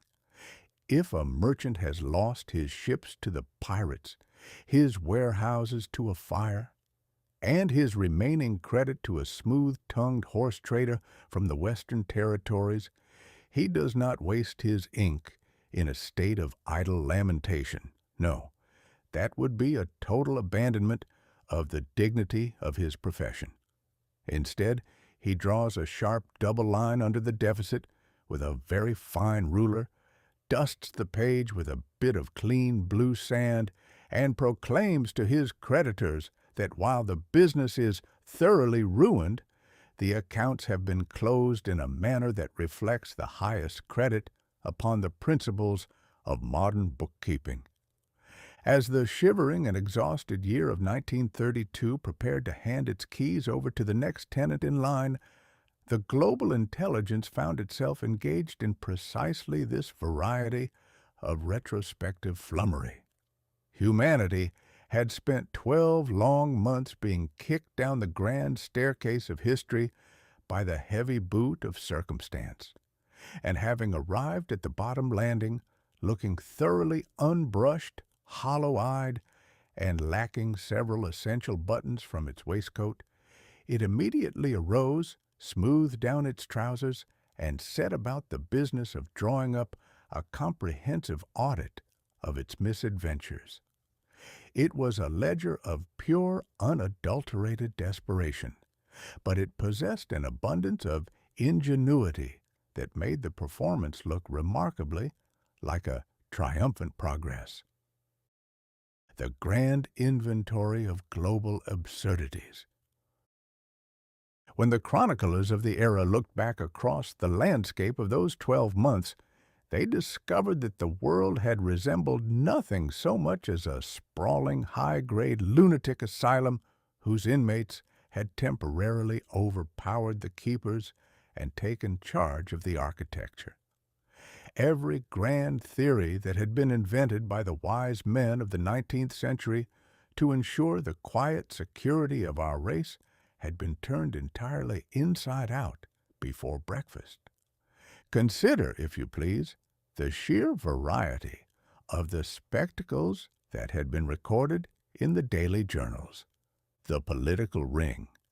In the great republic of the West, the populace had spent the summer watching a magnificent cage match between a gentleman who believed the country could be saved by a strict adherence to a diet of statistics and a challenger who promised that everything would be perfectly fine if everyone would only agree to accept a new hand from an unblemished pack of cards. The diplomatic pageant. In Geneva and Ottawa, the statesmen of the oldest empires had assembled with their tailcoats and portfolios to discuss the elimination of the sword and the brotherhood of trade, a debate that ended with everyone going home, ordering a fresh supply of heavy artillery, and locking their border gates against their cousins to keep the national sausage industry from being corrupted by foreign competition. The field of battle, out in the lonely scrub of Western Australia, the might of modern industrial weaponry had been deployed by the regular military against an invading host of 20,000 flightless birds, and the birds had carried off the victory with an ease that left the artillery generals scratching their heads in a state of profound, cross-eyed bewilderment. It was a magnificent exhibition of human perspective.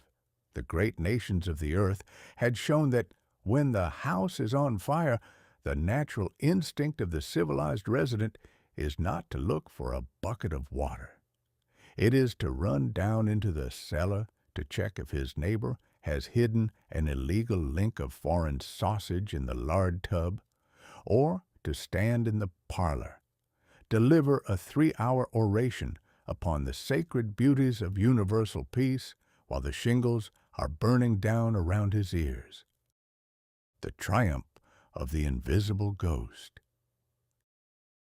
Yet, the true irony of the year, the great quiet joke that history played upon the high officialdom of the planet, lay in the fact that while the roaring monsters of human creation were failing to resolve a single human trouble, the genuine fuses of the future were being lit by men who wouldn't have known an ultimate ultimatum if they had found it floating in their soup.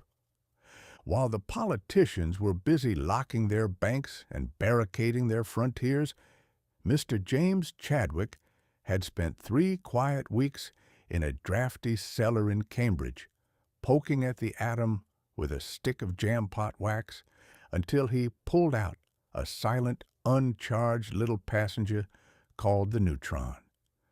It was a discovery that received less notice in the metropolitan press than a third-rate poultry show in the provinces, yet it was destined to grow up, take the 20th century by the throat, and shake it until its teeth rattled long after the tariff walls of Ottawa and the grand resolutions of Geneva had been forgotten by every living soul.